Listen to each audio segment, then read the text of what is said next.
year contract, and it's, guaranteed $100 million, but it's going to be for, instead of the $20 million a year, it's $23 million a year. Somebody is going to overpay. Then again, I'm out. That's not what I'm looking for. I think the value is there, and it's market price. Will be market price. Somebody's going to pay something more, at times. But if it's a second-round pick, 5 years, $100 million, anything less than that or at that, I think the Lions should be in on it. If it's over that, I'm okay if they're out. That's one of the big moves that I would like to see them make a bold move on this BMI scale here. The other one is Danielle Hunter. You don't have to work a trade. Mm-hmm. You don't have to worry about a franchise tag coming down at the last moment before free agency starts. Free agency for the NFL tampering period will start March 11. You can finally put pen to paper on March 13 at 4 p.m. When that happens, I think Danielle Hunter could be a Detroit Lion and be a guy that you go out there and it's, I don't know, what do you pay him? 3 years, 4 years? He's 29. I'd be good with a 3-year contract. I'd be fine with a 4-year contract too. That's somewhere in the area of $22 million a year. And you have the money to do it. He adds, sitting on it. Yeah, he adds to your pass rush. And you don't have to then you don't have to go get a number one cover corner because you've just taken care of the clock. The clock is going to go off a heck of a lot sooner on opposing quarterbacks because you got Hutch, Aleem McNeil, and Danielle Hunter getting after him. Hunter will be available. They do have the space. It is a position of need. They're the closest to a championship. Mm-hmm. That's my answer to who and who. Which team and which player. It's the Lions and Danielle Hunter. I think there's a case for the Wings to pursue some defensemen still. We can talk about that. Of course, the Tigers would probably be third for me, and the Pistons are technically a Detroit sports team, so they would be fourth. Listen this hour for your chance to win a pair of tickets to Bill Burr Live, Little Caesars Arena, March 10th. It's courtesy of Live Nation. Here's how you win. When you hear John Jansen say, quote, really, guys, quote, he's been able to fill that hole. Oh. When you hear that drop, call in. Your chance to win the tickets. Tickets on sale, Ticketmaster.com and LiveNation.com. It's 97.1. Hey, get buckets with your first bet on FanDuel, America's #1 sportsbook, because right now new customers get $150 in bonus bets with any winning $5 bet. That's $150 if your bet just simply wins. Bet on all your favorite NBA players and teams with quick bets, live same-game parlays, and you can build your own, or you could choose from some of those that are already pre-built from you in their award-winning app. Exclusive player props, and so much more. All you got to do is visit FanDuel.com/Jansen and shoot your shot. That's FanDuel.com/Jansen. FanDuel, official sportsbook partner of the NBA, and 97.1 The Ticket. Must be 21 or over and present in Michigan. First online real money wager. Only $10 first deposit required. Bonus issued as non-withdrawable. Bonus bets that expire 7 days after receipt. See terms at sportsbook.fanduel.com. Gambling problems? Call 1-800-270-7117 for confidential help.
All right, coming up at 9:35, John Jansen does not know what the word binging means, but we'll tell you the show that he's been watching. And I got a confession. I haven't even seen it, and I think if I admit it, I might get kicked off my podcast. I'm just saying. Oh, really? We'll get to it. 9:35. He's probably not listening. Anyway, we mentioned the Red Wings. One of the teams that could use a big move. A trade made last night. Chris Tanev goes to the Dallas Stars. Top four defenseman, top four defensemen, top two pair defensemen. He's a rental, second round pick. I think it's justifiable given where the Red Wings are right now. We'll see if Yzerman shifts focus heading into Friday. In terms of other names, if they want Band-Aids or rentals, Matt Dumba on the Coyotes, 1 year, right shot defenseman, got a little sandpaper in his game. If they want to go bold move index, Calgary has started their fire sale. Noah Hannafin is a left side defenseman, a top pair defenseman, power play and penalty kill, 27 years old. You trade for him and extend him, but now we're talking about giving up first, second, prospects. That's the bold move. Call up Edvinsson. You got your left side set for a long time. That would be one way if the Red Wings want to really push for it. But we've asked you guys, who's at the top of the bold move index, the BMI? The team in Detroit and the move that team needs to make. Let's go to Derek. You're on 97.1. Good morning. Good morning. What's up, Derek? So it's got to be the Lions. They just went to the NFC Championship, so they're on the cusp of greatness. But it's got to be an internal bold move. It can't be an external bold move. It can't be L'Jarius Sneed because he's going to cost a draft pick because they're going to tag and trade him if they're going to get rid of him. And then it can't be a Daniil Hunter because those guys are going to cost a lot of money, and we got a lot of big-time players to be paying. You got Sewell up for a contract. They're probably going to do his fifth-year option, so they might hold off on him for a year. So you're going to pay him. You got to plan on paying him next year. You got to obviously pay St. Brown, Owen McNeil, Hutch down the road. So that's a lot of high-dollar cap players that you got to account for in the future. So if you sign a L'Jarius Sneed or Daniil Hunter, you know that's dollars that you're taking away from our core, our nucleus, and I think Derek, not necessarily. Not necessarily. Well, and listen, if someone is a capologist and I'm missing something, please let me know. But Derek, I look at it like this: they got $50 million to spend this offseason. A Goff extension is due. A St. Brown extension would make sense. They could technically extend Penei Sewell and Aleem McNeil if they wanted. None of those deals would have to start this season. You could spread the bonus money around. Maybe there's a little bit of a bump there, but there would still be enough to add a quality free agent. Now, I know your concern is, well, what about 2, 3, 4 years down the road? The cap's going up. You have the money now, and the cap's going to go up. You can stay ahead of this. You can restructure guys. It doesn't have to be we kept our own and there's no money left over. There will still be money left over to add to the 2024 Detroit Lions to chase the Super Bowl. And I think not spending it on a premium player, not chasing that Super Bowl would be a mistake. Well, I get what you're saying, but the cap's going up $30 million. But I think what that's going to do is it's going to drive up the upper class, the middle class, the lower class, saying that, you know, you're low down. It's going to make your Jared Goff, the quarterbacks, instead of getting $50 million, it's going to go up to $55 million annual value, average there. So I think that the cap going up considerably isn't going to allow for us to maybe sign more players. It's going to drive up the price the players are asking for. I would love to get a L'Jarius Sneed, but he's going to command, $20, $25 million, and you can spread that hit out, but you don't want to get into the New Orleans Saints situation where you're kicking the can down the road. They bring back most of their starters from last year. You don't need, give themselves credit. They've built up depth and quality starters. Now is when you accent it with a key piece in free agency, not a bunch of depth guys. You've drafted well. Give yourself credit. You have a great deal of depth. Now is when you get the piece to put you over the top. And extending Amon-Ra St. Brown, okay, that probably cost you more this year than he was going to make. That number goes up for him. But for Jared Goff, you redo his contract and extend him another 3 years, 4 years, whatever you want to do, that number for this year goes down. So you increase your cap. And then all of a sudden next year, Penei Sewell, you redo his contract, but you don't have to do that this year.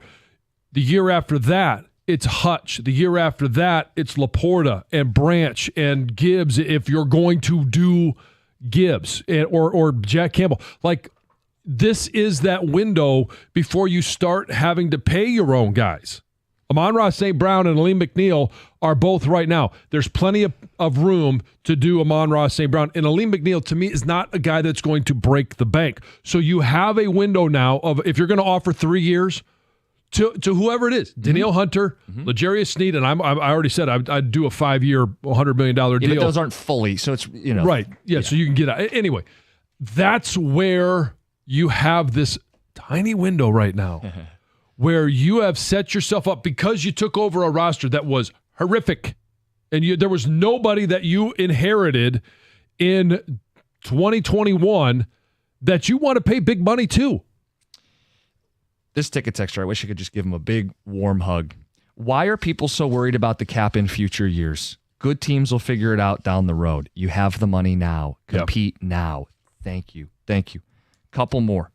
We said the same thing about the Lions when they didn't make a move at the deadline and they went to the NFC Championship game. There's a lot that happens in a locker room than we know about. I'm fine that the Red Wings aren't necessarily going to make a big move at the deadline either. Well, it goes both ways. Lions make the NFC title game, but we're left wondering, well, what if you had made a move? Could you have gone even further? So it does go both ways. Ticket Texter says, my BMI move, go get JD Martinez and Trevor Bauer, win the division, Bubba in Novi. And one more, Stevie signed several players to one-year deals, so that's not the issue. Talking about whether or not you trade for a rental at the deadline. I think if he believes it makes a difference, if it elevates them from a first-round team to a second-round team, or elevates them from a team that's dangerous to a cup contender, I do think you have to be open to rentals if you are vaulted into that cup contender status. Let's get to Heather with the news. A Kansas City Chiefs superfan known as Chiefsaholic online pleaded guilty this week to charges of money laundering and bank robberies. The guy's 29 years old. He admitted to committing 11 bank robberies across 7 states in 2022. And then Just so he could pay for his season tickets? Well, no. Well, maybe. Maybe daycare too. Yeah, exactly. He would launder the money through casinos and online gambling. Oh. Yes. So here's his lawyer. His lawyer's name is Matthew Merriman. He made a statement on the courthouse stairs about his client. Sounds like a happy guy.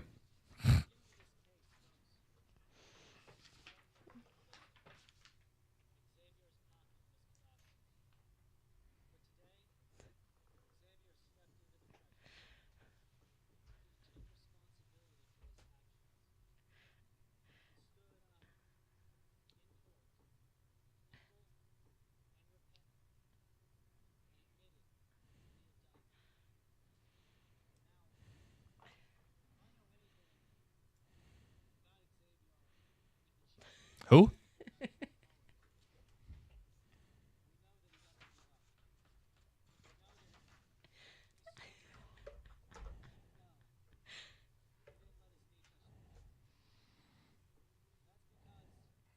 Holy.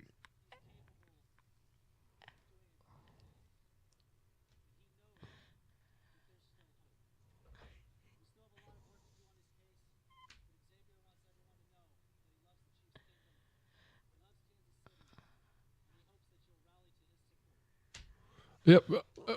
Who's supporting him? He broke the law. Like, and then who is this tool of an attorney? Where'd they find him? Oh my goodness! Just make it stop. Yeah. Yes. Sounds like he was trying to audition for a really cheesy movie. What? Weird. As long as there's seconds on the clock, he's going to play to the final whistle. Exactly. A Michigan woman is facing charges after she tricked an elderly woman and then stole all her money. Yes, this woman was arraigned on 3 felony counts, including embezzlement, after she convinced this dying woman to sign a will, leaving her everything. So this woman was appointed guardian of the victim just a week before she died and was able to convince her to turn over everything to her. So she's facing lots of charges, as she should. Hey, comedian Richard Lewis passed away on Tuesday night after suffering a heart attack. He was 76 years old. He is best known for his appearances on Curb Your Enthusiasm. Yeah. In addition to that, though, he had a great stand-up career, and he also co-starred on the sitcom Anything But Love. That was alongside Jamie Lee Curtis in the 80s and the 90s. And Larry David, obviously known, Curb Your Enthusiasm, he was lifelong friends with this guy. He released a statement saying, quote, "Richard and I were born 3 days apart in the same hospital, and for most of my life, he's been like a brother to me. He had a rare combination of being the funniest person and also the sweetest. But today he made me sob, and for that, I'll never forgive him. And then Jamie Lee Curtis also paid tribute to him on Instagram and basically said that he is the reason she is sober. I know I saw a lot of people paying tribute to him on social media as well. Have you guys heard Beyonce's song, Texas Hold'em? I have. It is the number one song in the entire country right now, not just on the country charts, but all over. John, you don't sound like you like it a whole lot. You don't? You don't like it? No, I don't like it. Oh, I like it a lot. Do you like it? Have you heard it? I've heard some of it, yeah. Well, people are now saying, though, maybe she ripped the song off from something else. No. Millennials out there have figured out that the song sounds a lot like the theme song from one of their favorite animated shows, Franklin. I don't know that one either. Do you know the turtle? Yeah, the turtle. I'm the millennial in the room. It's a turtle. The turtle. And I'm an older millennial. Elder millennial, as they say. I know Franklin. My daughter has watched some of them now. But anyway, the guy who wrote Franklin is even saying, yes, there is a similar feel between the two. So here's a little bit of both back to back.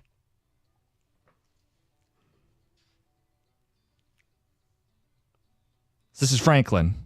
No, that's Beyonce. Yeah, it sounds a lot like Franklin.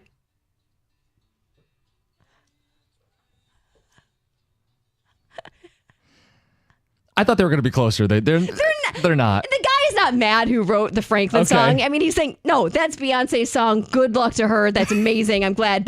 But there's a lot of millennials out there that are saying, it reminds us of Franklin the Turtle. Okay. You know, I can hear it. John's That's all we get is a wow from you? John doesn't like either. I don't know Franklin the Turtle. Teddy would like it. Yeah, he might. He might have to turn him on to that one. Yeah. All right. But then I'm going to hear Beyonce, so maybe not. All right. What is John Jansen binging? And what is this show that I will admit I have not seen? It is great shame. It's 97.1.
If you missed any of the Brad Holmes discussion on free passes and accountability, Odyssey app, Odyssey Rewind, go back, should be podcasted later.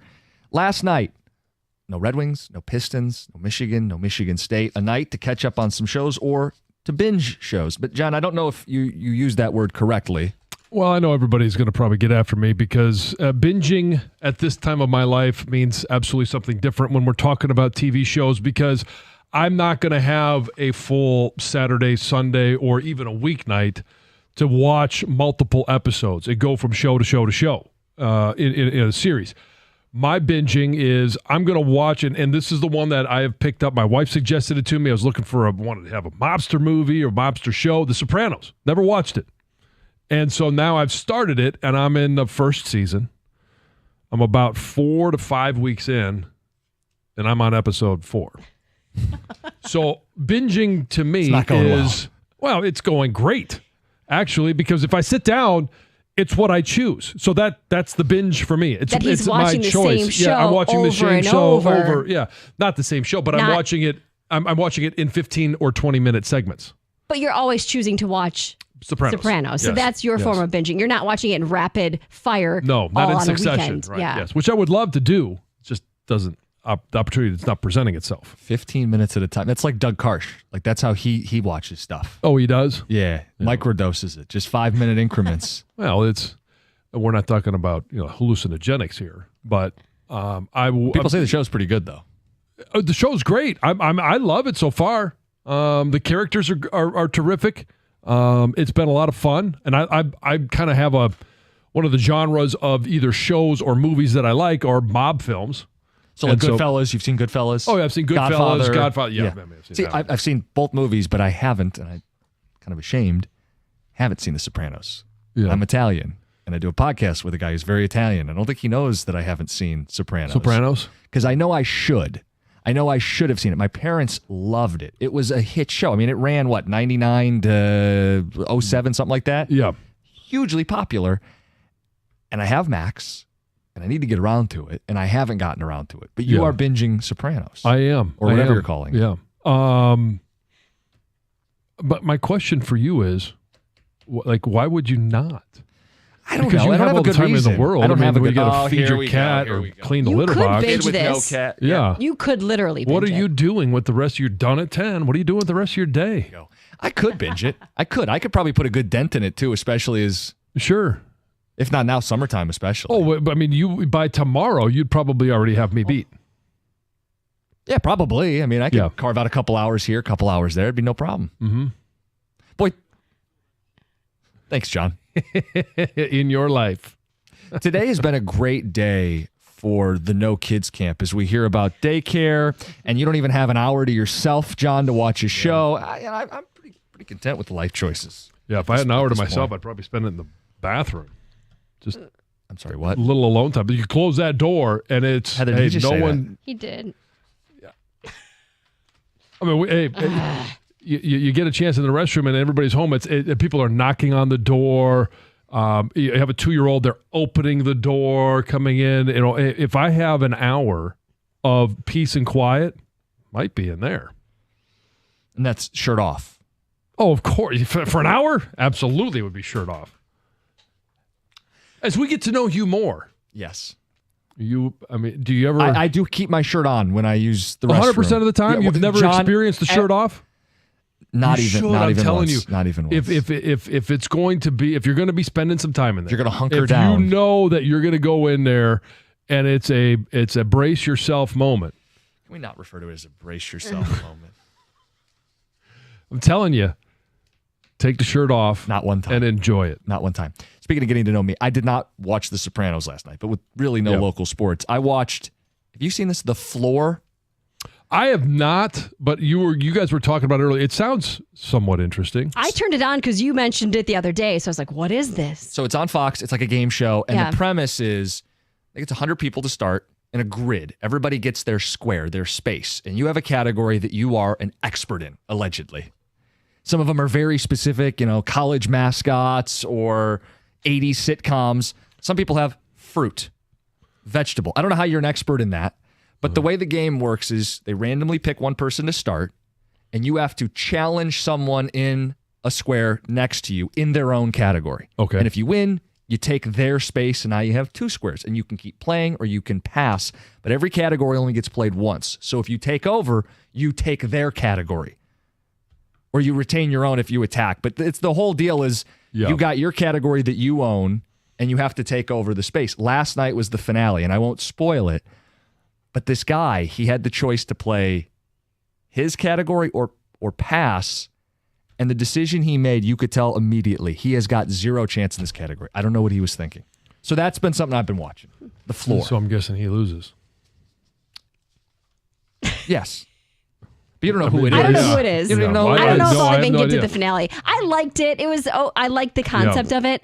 I wish it was more trivia questions. And not just like It name reminds the me of thing like on the an screen. old. There was an old trending app once. It was like logos or something. Remember? I don't know, that people were playing years ago, and it kind of reminds me of that. It's okay. It's an okay show. Yeah, the way the challenges work, they show like pictures of things, and you have to name what it is. You got a 45-second clock. As soon as you get it right, clock stops, goes to the other person, their 45-second starts. So And when you take over their part of the floor, do you absorb their topic? So if you challenge them in their topic, the topic disappears and you keep your own. okay, But all right, if- so your topic expands at that point. Yes. All right, so you don't have to be an expert. If you Well, you have to- win yeah. if you win the fruit floor, You don't have to do fruit again. You don't have to Yes. maintain your expert status in fruity oranges questions. and Okay. bananas. Yeah. And I don't know how you. What would your expert category be, John? I don't know, bacon. Bacon's not no like Michigan football. You wouldn't do like Well, we could, They show like a bacon. famous Bacon can be a Michigan- topic. Bacon could be an expansive forms topic, of just pork. like It could tater be like tots. types of pork. Tater tots Okay, could be a a topic. We second covered thing. that Sure. yesterday. Yeah, condiments. You could do condiments. And Condiments they'd show could like, be a you know, topic, yeah. Barbecue Yeah. sauce. And Yeah. mustard. Candy would probably be mine. Candy the would be geography. Yes. There you go. Michigan Yeah, geography. I love Yes. candy. Candy could be a topic. Candy would be mine. Okay. Yeah, mine would be something either. I liked the college mascot one. That one seemed so easy. Another guy had athletes. Seemed super easy. I got It's every very single broad, one of though. them. Yeah. So just you put up a picture of an athlete. Yeah. Does that have to be a real athlete, or And could you put sometimes up it's like like, well, you Robert have, to, real you have to name athletes. the school he played at. Like, here's a picture of Oh, this I could- guy. I could do what that. school did he play at? Or like, they don't. It's not always It's not always exactly what you perfect. think. Another one that I weirdly can do, with maybe few exception, there's like 130 FBS football teams. Yeah. The city that they're located in, I feel like I could get about 90% pretty easy. And that would be one I don't think anybody would beat me at. So anyway, that's what I was watching. What are you Okay. guys watching without as much on TV sports wise? Heather, what were Well, you watching? of course, Love is Blind is what I've been. I guess I'm not binging it because they don't allow you to binge these days. Yeah, they only release so many episodes at a time. But when I was binging back during the pandemic before kids arrived, Yeah. I binged shows you wouldn't be interested in. Gilmore Girls was the longest show to binge because there's Yeah. like 20 episodes and 20 seasons. I also did Shameless and Friday Night Lights. I never watched when it was on, so I binged that too. Yeah. Coach I'm- Eric Taylor. He got those guys ready to Yeah. Is You it see Friday? Friday- Is that Booby Nights? go. Booby, Booby Miles? Booby Miles. No, the movie. No. The movie has Booby Miles. That was Boogie Boogie Nights. Nights meets Booby Miles. No, the movie Friday Night Lights has Booby Miles. The show, it's the same. That was a character in Boogie Nights. Would be Booby Nights. I love that he's just cracking He has made himself up. laugh. I love it. He can do this to himself. He's going to be laughing the rest of the Yes. show. Welcome to the rest of my day. My kids will be sitting there going, Dad, what are you laughing at? I'm like, hey, it only has to be funny to me.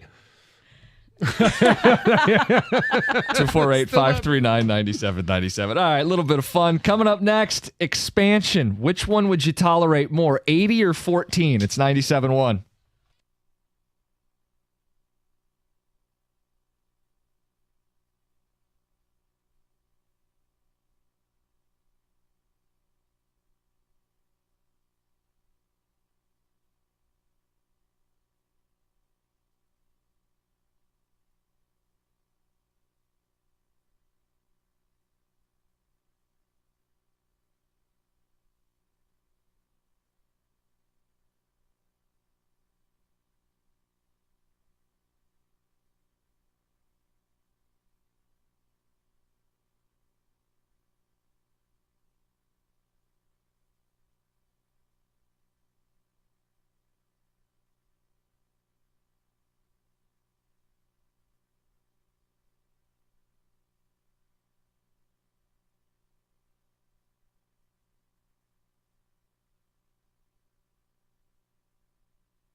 Get to the final results of our poll question today. Which Detroit team most needs to make a big move? Congrats to Kevin and Howell. He won the Bill Burr tickets courtesy of Live Nation. Bill Burr, Little Caesars Arena, March 10th. He heard John Jansen say he's been able to fill that hole and called in. Tickets on sale, Ticketmaster.com and LiveNation.com. The Big Move Index, 41% of you said the Lions are the team that most needs to make a big move. Makes sense. They're the closest to a championship. A little surprised with the rest of this. 27% said the Tigers. Winnable division, want to see a move. You think maybe JD Martinez is still out there. The Red Wings got 20%. I would think they're in the playoffs right now. Yeah. They can make noise in the playoffs as currently built. Maybe a chance to compete for more if they make a move, but only 20% of the vote. And then I think we were trolled. The Pistons got 12%. Who is voting in this saying the team in Detroit that needs to make the biggest move is the team in last place that's not close to anything? Well, probably... Shake it up, I guess? Trade Kate or Ivy? Pick one? What do they mean when... who votes Pistons? Well, who votes Pistons? Probably, I don't know. Maybe Cade Cunningham. He's listening. He's pushing that out there. Troy Weaver, maybe he's the one that says, hey, I want to, Mr. Gores, let's go. Let's do something. Where's that change we were promised? Yep. I'm surprised 12%. They do so much in the community. I don't think they need to do much more. Costa and Jansen on Twitter if you want to vote. Actually, results are in, so never mind. You can't vote. But in future polls, and follow us, Costa and Jansen. We had the 2 Grand Slam earlier today and gave out $50. Guy did his best. The one that I'm still upset about. He said the college that I went to was Western Michigan. And I wouldn't have been mad if he got it wrong with any other school. If he had said, I don't know, Michigan or Michigan State. He would have said, maybe Wayne State, Eastern. He went to your biggest rival. I don't care that he didn't know what college I went to. I care that he said Western Michigan. I wish we could have deducted all $50 of his winnings, but I'm not allowed to make that call. Your next chance to win next Tuesday at 7:25. John, I teased this. I want to get your quick response to it. Both scenarios nauseate me. Expansion in both college basketball and college football. You've got dueling stories up on ESPN.com today. One, optimism about a 14-team playoff in college football. We haven't even had a 12 yet. No, they're going to vote on this within the next couple of weeks. Ridiculous. And we don't even know what 12 looks like. We don't even know. We spent a decade at 4. And then the other one, Joe Lunardi making the case, he's the bracket guy, for more brackets. 80 teams is what he wrote about on ESPN.com today. My question, which one can you stomach? I don't like either of them. 80 or 14, which one, if you had to have one, would you rather deal with? Well, the one that I'd rather deal with is the 14-team college football playoff because no one is opting out of postseason play in basketball. If at the worst you expand the college football playoffs and it gets more of the top end players playing in these bowl games that are college football playoff games, then I think that's a positive.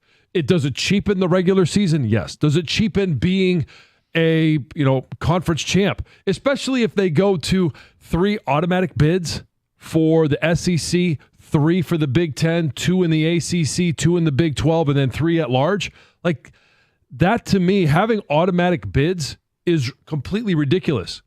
If there would be years where you would have 6 SEC teams, and there may still be, or 6 Big Ten teams, 12 of the 2, and then 2 at large. Like, I don't put a number on it that says you have to take the number 3 Big Ten team. The number 3 Big Ten team may suck. You got to respect conference champs. But beyond that, I don't think you need to guarantee second place, third place, fourth place. Plus, if you start locking those in, it takes away the incentive to schedule big non-conference games because you want to have those non-con games. They're better for TV, better for fans, better for the product. And you want teams to be incentivized to schedule them because if they win, it helps them in the at-large formula. But if 1 through 3 are already getting in, it decentivizes the idea that you'd play the big games. It also waters down the regular season more in general to go to 14. The regular season is already watered down in college basketball, Yeah. so I would much prefer just go to 80. Put 100 in. Just stop messing with the college football playoff. Let's see 12 first, because I kind of think 12 might have been the sweet spot. Well, I think hold 12 and do whatever you want with the tournament in college basketball. 6 or 8 would have been the sweet spot, but they leapfrog that one, and they're never going to go back. They're never going to reduce the number of teams. And I would, instead of voting on it, like, what's the rush to vote? Is it simply because ESPN is in the mix and they want to be able to sell their inventory? They could sell it in another year. Let's see what 12 looks like. I don't know that there's going to be a lot of people that like it. We're going to talk about it. We're going to be excited about it because it is more football. That's fine, more good football. But I would like to see it before we go from 12 to 14. Now, is there going to be much difference in the 12 format versus the 14 format? Probably not. You're only talking about 2 teams. But you're going to put in more 3-loss teams, right? That's going to be what, because who are we adding? You might get a 4-loss team. Right. Do I need a format where you play 12 regular season games and you can go 8-4 and get in? I don't need that formula. I understand prioritizing a postseason. College football has sorely lacked a true postseason. But if you can lose 3 or even 4 games, you have college basketballed your sport. Where in college basketball, like, you got a million ways to get in. I mean, you got your tournament at the end of the year. You can lose 8, 10, 12 games and be fine and get in. It waters it down. It makes it a tougher product to get invested in throughout. Yeah, and so just as an example, in the Big Ten last year, obviously Michigan 9-0, Ohio State 8-1, they're probably both in. And in a 14-team, division or a 14-team playoff, Penn State gets in at 7-2. Then you're looking at Iowa, who was ranked 24. Chances are they're not getting in. But if they had, well, there's automatic qualifiers. You start really, making this. Yeah, then you start thinking about the at-large. How much does the whole, brand and TV play into 13 and 14? If you're talking about 13 being a Group of 5 school, it's a great story, versus like this year, Oklahoma would have been 12. Yeah. You're going to get more eyeballs, more care about an Oklahoma team versus a Group of 5 school. I don't know where Gator's at with this. 2 stories on ESPN today about expansion in college sports. A 14-team playoff. We haven't even had a 12. And an 80-team March Madness field pushed by Joe Lunardi. Which one would you tolerate if you had to have one or the other? Oh, the football, easily. Yeah. Okay. I think the 80-team tournament is stupid because it really absolutely positively makes the regular season useless. The 14-team college playoff, what it does effectively is replaces the bowl system.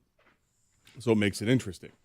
And you got 14 teams that's the 14 best teams in the country playing for a championship also means that the 14 best teams in the country, all the players are going to play in that game. So that's my take. That's what John had said. Yeah, I think when all is said and done, we're going to really embrace the 12 or 14 or 16 team, whatever they decide to go with.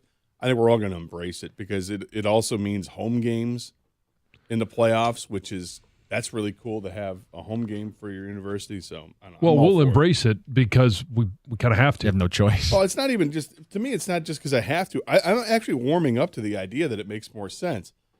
The fact that you're adding home games to it, that makes it cool. You had the Final Four was great. Yeah. And I didn't have a problem with the Final Four. Listening to people bitch about it every year is one thing. Of course, the controversy this past season, but you get to 12 or 14 teams, and I just start thinking about how good the football is going to be. And as a football fan, how do you not like that? Doug, the question was 80 or 14. Which expansion could you tolerate more? 80 in college 80. hoops. Yeah. 80. That's what I said. The 14. I think it's we just approved one system. We're already ready to change it. What the hell are we doing? They're going to vote on it before they even see what 12 is. They're supposed to vote sometime mid-March on whether to go to 14 in 2 years, and we don't even know what 12 looks like. What the hell's going on with college football? Skip it. Let's just go to 64. It'll make the most money. But you're in favor of 80. Of the two lousy scenarios, because 68's already ridiculous. That's my point. And you're like, exactly. College basketball is already so watered down, and the tournament is great. What's the downside to 14 teams in a college? More 3-loss teams, Yeah. watering down to the regular the regular season more. season will mean even less. There are some things that I don't hate. Like if you do have automatic bids, well, we'll get into it. It's all part of what we've got on. Oh, the Carson agenda. Anderson Yeah, special. we yeah, got a we're- show coming up, huh? We're going to do a show today. Yeah. What's the plan? That and well, we'll talk about today's being an extra day. We have this extra day. I feel like I need to do something, man. What an extra day. Yeah, John wants an hour. I have a plan, though. I have a better plan. We're doing this all wrong. We're doing this all wrong. This whole extra day thing. It's coming up next. Carson Anderson, 97.1.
Happy Leap Day, everybody. And yes, we're doing this all wrong. We're doing this all wrong. We have to do this every 4 years to balance out Here the comes the calendar. Doug Karsh theory.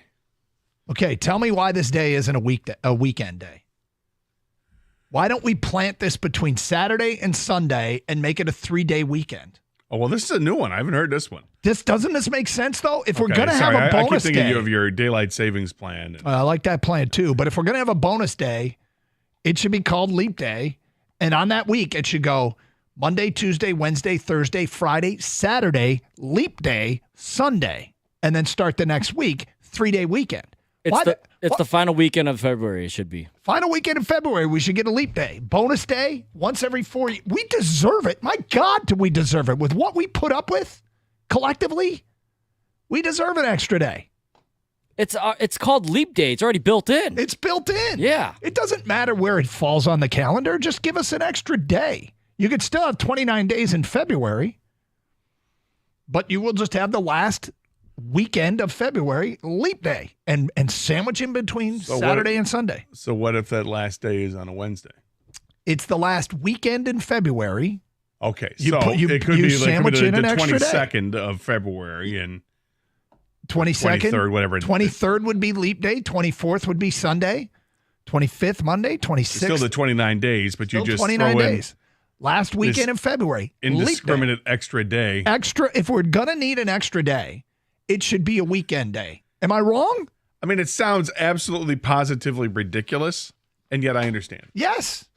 If we're look, we're having to endure another weekday. Let's make it a weekend and give us all an extra day. Who wouldn't want that? Those in favor say aye. Oh, nobody, huh? Not even you. No, well, aye. You in favor? I don't know. You want to? No? You know me, I don't really like change too much. I'm used to it. I love it, Doug. Okay, thank you. The last weekend of February, we get a leap day. Boom. I mean, it's just 3-day weekend, man. It's just a really hard concept, What? I guess. Do you want a 3-day weekend, yes or no? Of course. All right, then you're in. That's it. It's over. Very simple. Thank you for just getting to the crux of the issue. Yes. But they're going to make one of us work. No, it's a No, weekend, dude. It's a weekend. They're not going to treat it like that. Businesses aren't going to treat it like that. Businesses are going to be like, yeah, another day for our workers to go to work. That's why it's in between Saturday and Sunday. You use words like proletariat and I don't know. Yeah, there's probably going to come with some challenges. Workers of the world unite. But as long as we get a 3-day weekend, who's opposed to that? Hard to say that you're opposed to a 3-day weekend. Yep. I will concur with that statement. 3-day weekends are always so great. Let's go. LFG? I mean, again, I you don't have to ask me again to run for office, but when I do run for office, this is going to be part of my platform. Is Fast AF grocery store, is that open on Leap Day? I mean, yeah. I mean, it's a weekend. You get weekend pay if we have weekend pay. Oh, no. now you're starting to appeal to people. Holiday pay? Yeah. Time and a half? If I got to work, it better be time and a half. Right? Yeah. All right. Do you have any plans for this extra day? I really do feel like I should be doing something. Like I've been given an extra day.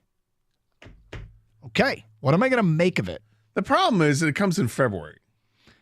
Nobody wants the extra day in February.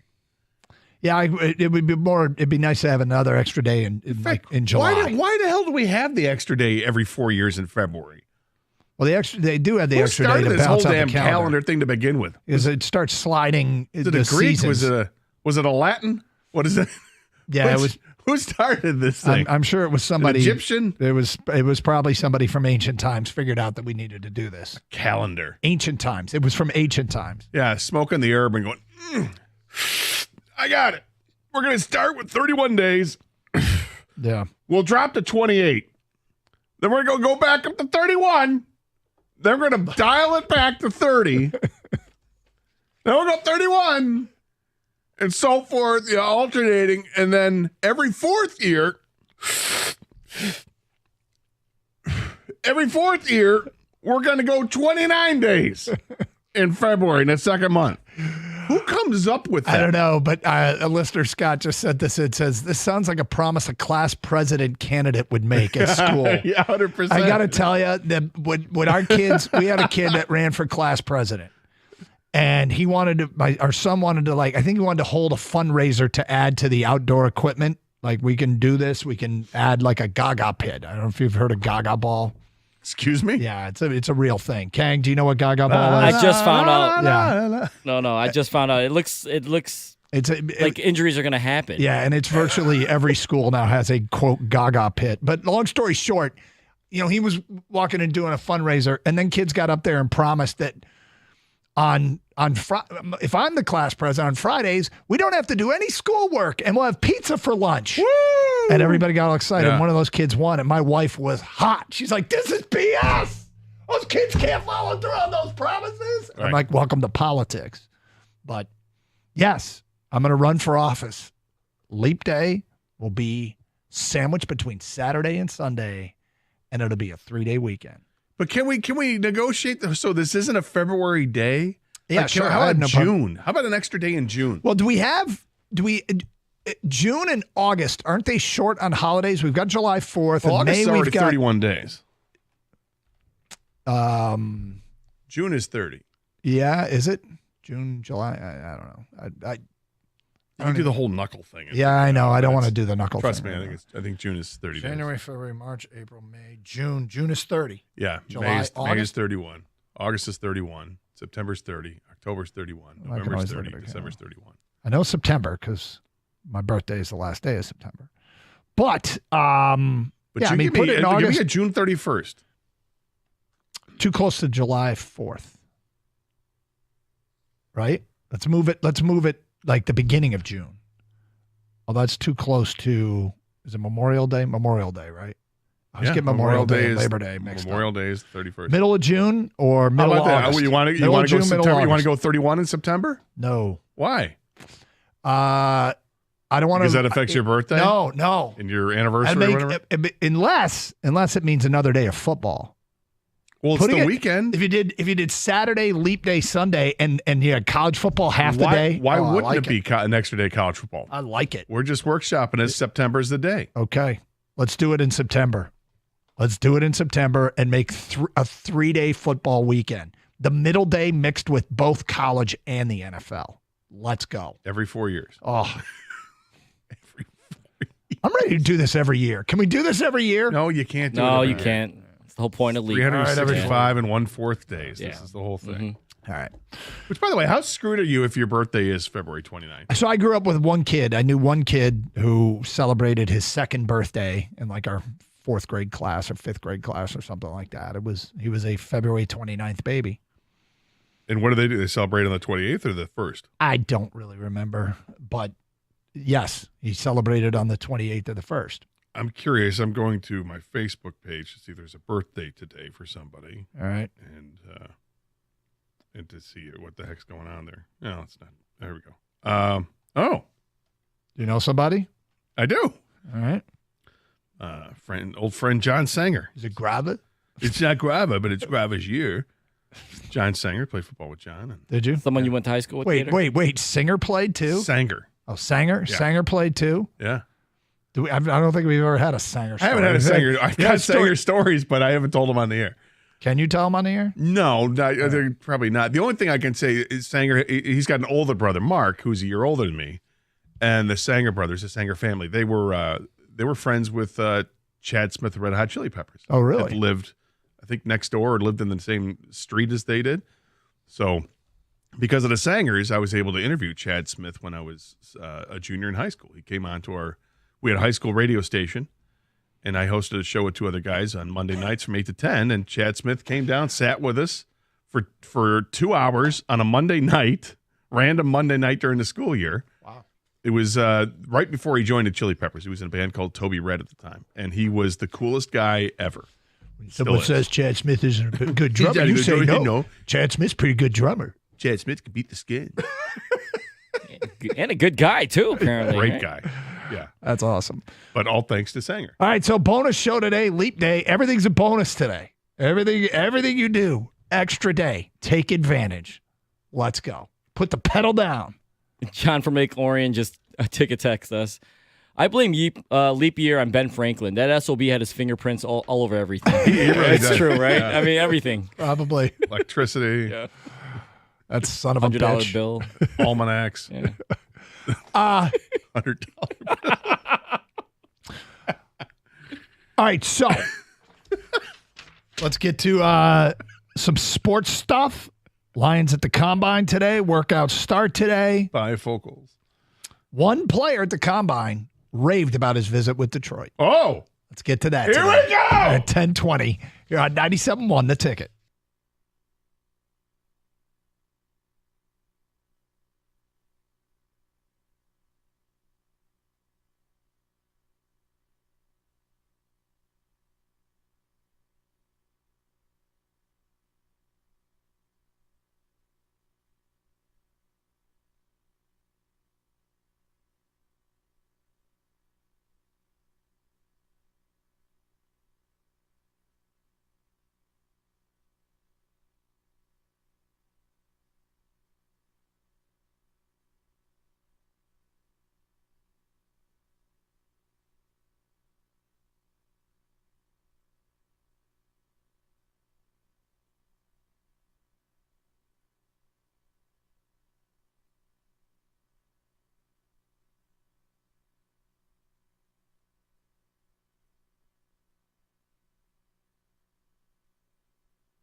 Doug Carr, Scott Anderson, 97.1 The Ticket.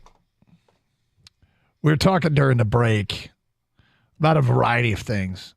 There's one thing that people do that puts so much pressure on you that I fold every single time. When someone comes up to you and says, hey, remember me? I mean, you're screwed. What are you supposed to say that? If someone comes up to you, a virtual stranger, that you don't recognize, and comes up to you and says, hey, remember me? There's only really one thing you're allowed to say, and that's, of course, or yes. Hey, you. What's up, man? But it's the worst. It puts so much pressure on the person. Don't ever do that to anybody. Yeah, don't do it. Don't do it to people. Don't ever say, hey, remember me? There are different ways to do it, and there's still the best way to do it is we talked about this during the break. I said that the last time I saw John Sanger, it was like 8 years ago. It was on randomly in a bar, and thankfully he came up to me and introduced himself and says, hey man, I don't even remember me. I'm John Sanger from. I'm like, yeah, I do. All right, but if he had just walked up to me and said, hey, remember me, and looking at him, I probably wouldn't have recognized him. But obviously, once the name comes in, then everything clicks in there. Now, if somebody comes up and just does the, hey, remember me, you're screwed. Yep. If they try to give a little context that helps a little bit, may not be enough. Like, hey, remember me, went to high school together. And like, yeah, that's 30 years ago. Yeah, I mean, but you get into there's a problem, right? They, first of all, already have kind of one-upped you because they remember you. They know you. So they're saying, hey, remember me. So you are on the spot now. Can you match me? I know who you are. I remember you. Can you match me? Are you as good as I am? And the answer, I mean, I'm so bad with names and stuff. And I'll see people that I recognize and I'm like, yeah, I do remember you, but that doesn't mean I remember your name, and doesn't mean where I remember you from. But just a word to the wise: don't put your people you haven't seen in a long time on the spot. I try to never do that. The other one is when I'm with my wife. Oh, hey, this is my wife Susan, and please introduce yourself. Yes. Please introduce yourself. You guys got to have that down at this point, right? Sort of, yeah. She knows what I'm doing. Can you ever do that? You don't know who somebody is, so you introduce your wife and hope that they introduce themselves? Always. Yeah. Always. Maybe that's in everybody's playbook. Oh, and also, I think she goes to our church. Yeah, that's a whole different. That's another use, and it's very useful. That's when you're busted. It's very useful. Window shopping. Hey, have you heard Doug's idea about Leap Day? Just change the subject. Okay. Yesterday, NFL.com does kind of updates on what's going on at the NFL Draft Combine. Now, the NFL Draft Combine, today is the first day of action. There is actual action today, as there is on-field workouts for the defensive linemen and linebackers. We have tremendous interest in this this group, given the Lions' need at defensive line, and what appears to be actually a reasonably I want to say deep group, but it just feels like there will be options at defensive tackle, and maybe more so tackle than edge rusher, although there will be edge rushers potentially on the board at 29. So all in today for the edge rusher workouts on the field. Linebackers are working out as well. Meanwhile, the defensive backs and tight ends are doing media interviews and team interviews, and they're getting medicals. Running backs, quarterbacks, and wide receivers are getting medicals and doing broadcast interviews, amongst other things. Offensive linemen, kickers, and special teamers are basically reporting today. But defensive linemen and linebackers. So defensive linemen and linebackers have been meeting with the media the last couple of days. One of them, a defensive lineman, said of Detroit, when he met with them, my heart was bumping. I'll tell you, it was like a dream. Sitting there with all the names and faces in the room, growing up a Lions fan, it was a great interview. And that player is Missouri defensive lineman Darius Robinson. Yeah. Canton native, didn't play football till he was a junior. Says his goal, he's hoping to leave the combine. He really wants a draft invite. He wants to go to the actual draft. A story by Eric Edholm on NFL.com. That's my goal. I grew up 20 minutes away. That would be a dream come true. That's why I've come here to compete. I really hope to get that opportunity.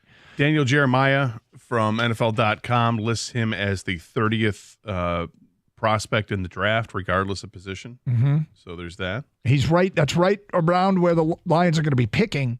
Wait a minute. They do draft at 29. Yeah, so the thing about it is a Detroit kid walking in to visit with the Lions and being absolutely jacked up and excited about it is kind of something new that we need to get used to, is that we don't have to do the whole does he want to play here thing. Do you remember? I remember when Aiden Hutchinson got drafted. People are like, I'm not sure he wants to be here. I remember when, was it Jahmyr Gibbs or Jamison Williams? One of them that seemed that didn't have much visual reaction when the cameras caught him. I think it was JMO. And immediately we go to, he's disappointed he's in Detroit. We don't have to deal with that anymore. No, there's none of that. No, you get to the NFC Championship game, you have a coach that just got rated an A+ by his players. You're in good shape here as an organization. You're just fine. Okay? Yep. I think, again, this is one of the benefits of having your coach there at the combine to meet with these players face to face. You get to see how genuine the player is rather than the player just sequestered in some room with a computer on Zoom chat. McVay. But go ahead and you do you. Any chance to rip McVay, Gators in on it. I'm here. Yeah. But I think honestly, I think it's rude for coaches not to be there. To be honest, this is the combine. What you're too busy. You need to stay at home and in your own office there rather than be with the rest of your contingent, because you can't tell me nobody from the Rams is there. Of course they are. Right. But McVay's not there. And he's not the only one. I mean, there are a handful of other coaches that decided not to do this. But I think it's rude. I mean, if you're expecting the players to be there at the combine and to answer all the questions and to go through all the drills and stuff like that, if you share one shred of disappointment because this guy wants to sit out from doing the vertical leap or he's not going to throw passes or whatever, shut up. You're not even there. Right. Okay? Right. At least have the decency to show up. Yeah, I'm glad our coach is there. I'm not quite as passionate about it as you are, but I also think your passion is driven by your disdain for one particular coach in this league. It doesn't. I think the passion would be there regardless, because I would treat this is a big day, Treat it like it's a big day. All right, so Darius Robinson, Canton kid, Missouri product, could be a Lions draft pick. Stoked to meet with the Lions yesterday. All right, coming up. We wake up with news in the National Hockey League. We will get to that. Plus, in the 11 o'clock hour, Vegas doesn't believe our team. Vegas is predicting big things for our team when our team is saying, We'll get to that in the 11 o'clock hour here on Carson Anderson on 97.1 The Ticket.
Doug Carr, Scott Anderson, 97 won the ticket. Open lines, 248-539-9797. I would like to try it one of these days, though. Am I too old to try? No, could you? Okay. How are you on ice skates? Not great. Okay. But that's a foot issue. It's not a like I wanted to skate. I just couldn't skate for long periods of time because my feet were at the time they didn't have hockey skates are incredibly uncomfortable. Yeah, it takes some getting used to. It wasn't even about getting used to. I just couldn't do it physically because wide feet, and they didn't make wide foot skates back then. What about rollerblading? Do you ever rollerblade? I wasn't good with rollerblades. I was good with just regular roller skates. I could roller skate just fine. I mean, rollerblading. I never had skied before. Gator wants to try skiing. I had never skied before. That's not 100% true. When I was a real small kid, it was I'm trying to think of. It was Mount Brighton, I think I went to.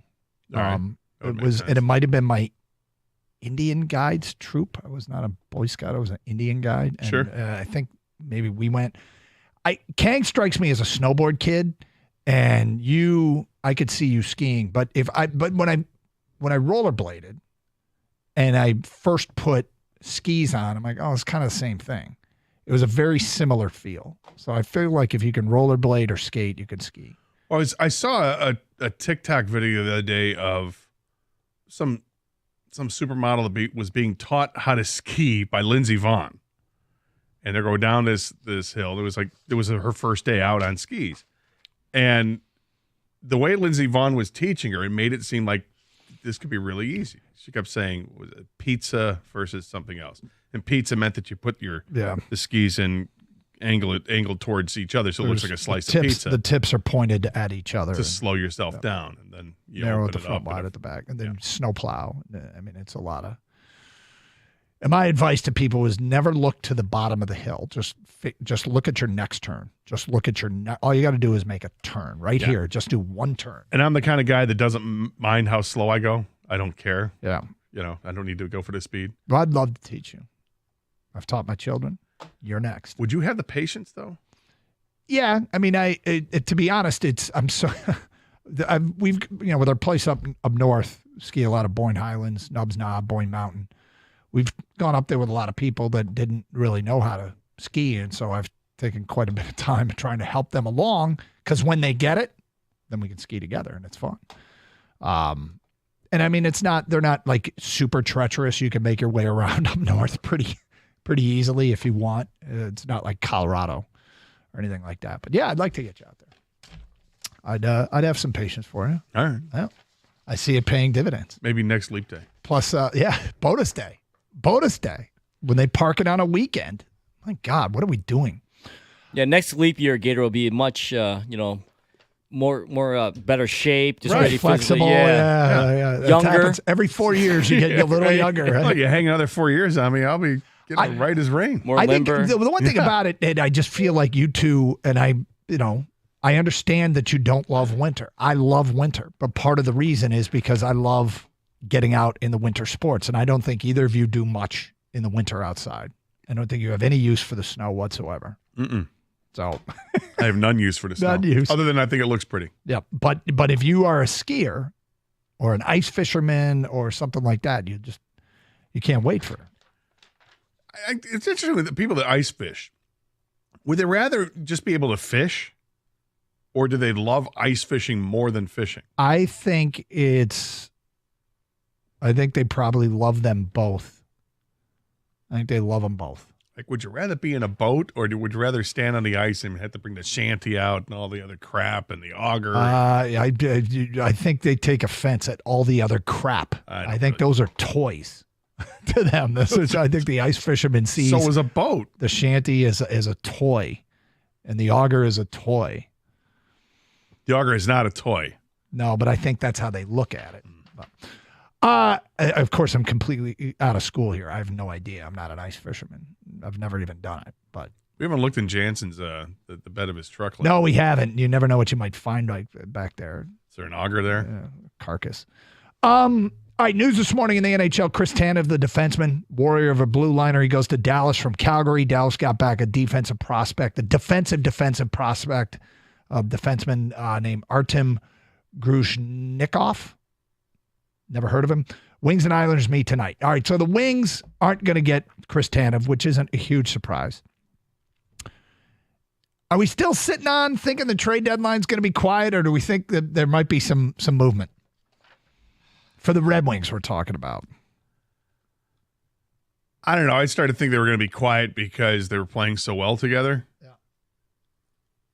And then I may have had a birdie say something to me to the effect of, could be exciting. Okay, let's work with this a little bit. You might have had a birdie say something to you about it could be exciting. It said that, the trade deadline is going to be an event. Now, I'm not sure if that just meant for Detroit or just around the league. For Detroit or around the league, because there's always a lot of movement, but will the Wings be involved? Right. We cited the story yesterday in the on ESPN's website about one agent saying it's going to be wild and one GM saying he thinks it's going to be pretty quiet. Who's to know? I mean, who's to know? The Red Wings, each team on ESPN now has a description of their deadline status. And Detroit's status is described as a cautious adder. Cautious adder. And what the story goes on to say about Detroit is what they should do. Detroit took its time finding its groove this season, but the Red Wings have begun to soar, in no small part because of its flourishing team chemistry. Theirs is a group that enjoys playing together and doing so at an increasingly high level. This is exactly what you were talking about yesterday, is about whether or not you add when the chemistry is so good. The story goes on to say GM Steve Yzerman has to take that into consideration when approaching a deadline deal. Yes, the Wings should be spying a depth forward, a reliable veteran defenseman to give them the best shot at securing a postseason berth. But any addition must complement the character of Detroit's dressing room, lest Yzerman disrupt what Detroit has grown into the past few months. The Red Wings have cap room to use, which is necessary given they likely won't want to part with anyone too integral to the team now. There are a number of defensemen Yzerman has already taken calls on whom he could leverage in a deal. It has taken Detroit years to be in a position to acquire players at the deadline. They should absolutely be in that position, but proceeding with caution is a must as well. So $13 million in cap space, by the way. I wonder if everybody has that same report from a week ago about teams inquiring about Perron or other players that they have. But, now that we're a week past that and they've won 3 or 4 games since then, I just can't see them dealing away one of their pieces, because it's the stories made it seem like they'd be selling as opposed to buying and having to move one of their own players to be part of the deal. You're talking about a week ago. Yeah. In a week, it's completely shifted. Like there was. So when you get a story like this, they're taking calls on Perron, they're taking calls on defensemen. Yeah. So when this report comes out and says that, that there are teams that are looking at defensemen, calling Yzerman about defensemen, is that just an old report? Could be. Here's the thing, though. We have to remember, things can change in a week. They changed last year in a week. The Red Wings lost. I mean, it was a little more than a week's time, but there was the back-to-back losses to Ottawa. It was preceded by a shutout loss to Tampa. They went through a 6-game stretch where they only had an overtime loss and netted 1 point. And it has effectively ended any hopes of playing into the postseason. This year, 1 year later on the calendar, it's the exact opposite. They've won 6 in a row, and they've solidified themselves as a playoff contender to the point where we were asking yesterday and comparing them to recent teams that went on Stanley Cup runs, and there's plenty of them that have around 72 points at this point in the season. That in the last 5 full seasons, there were, I might have to go back and look at the exact number again, but there were 4 or 5 teams that made it to the Stanley Cup that had points in the 70s on the calendar at the end of February. And Detroit is now in a position where you can talk about them as a team that can get on a run. Look, if they're going to play like this the rest of the way, then obviously they can play with anybody. We'll find out a little bit more on Saturday when they play Florida. Well, I mean, we've seen them flash all season long. They've had good games and bad games against really good teams. I mean, they've beaten Boston. They beat Colorado. So we've seen them beat Vancouver. I mean, they've beaten really good hockey teams. They've also lost to those good teams, too. 248-539-9797. Wings taking on the Islanders tonight. We'll get to more of your phone calls and feedback coming up on that. In the 11 o'clock hour, Vegas simply doesn't believe us. We'll get to that at 11:05 here on 97.1 The Ticket. Well, spring is almost here, and the great folks over at Birmingham Plumbing, Heating, and Cooling, they know what it takes to keep your home comfortable all year long. And they're offering a deal right now where you can replace that clunky water heater with a tankless one for free with the purchase of a Comfort Maker furnace and air conditioning package. They've got over 100 years of combined experience. They're the team that I trust. I had a water heater go bad, started leaking. I needed a new one, and I needed it ASAP. They came out the next day and installed it. I had a problem with my thermostat. They came out the next day and fixed it. Visit them at birminghamplumbingco.com. That's birminghamplumbingco.com.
Big time for the Detroit Red Wings. The Islanders tonight. And, hey, man,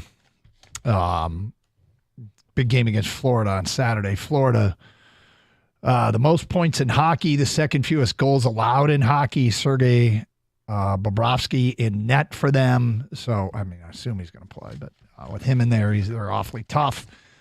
It'll feel like a measuring stick game. But they got to get through the Islanders tonight. And the Islanders are a team that is pushing for a playoff spot. And I don't know, man. I mean, I don't feel particularly disappointed that the Red Wings didn't go get Chris Tanev, given his age, and it doesn't seem like a move. Is he 30, whatever, he's 32, 33.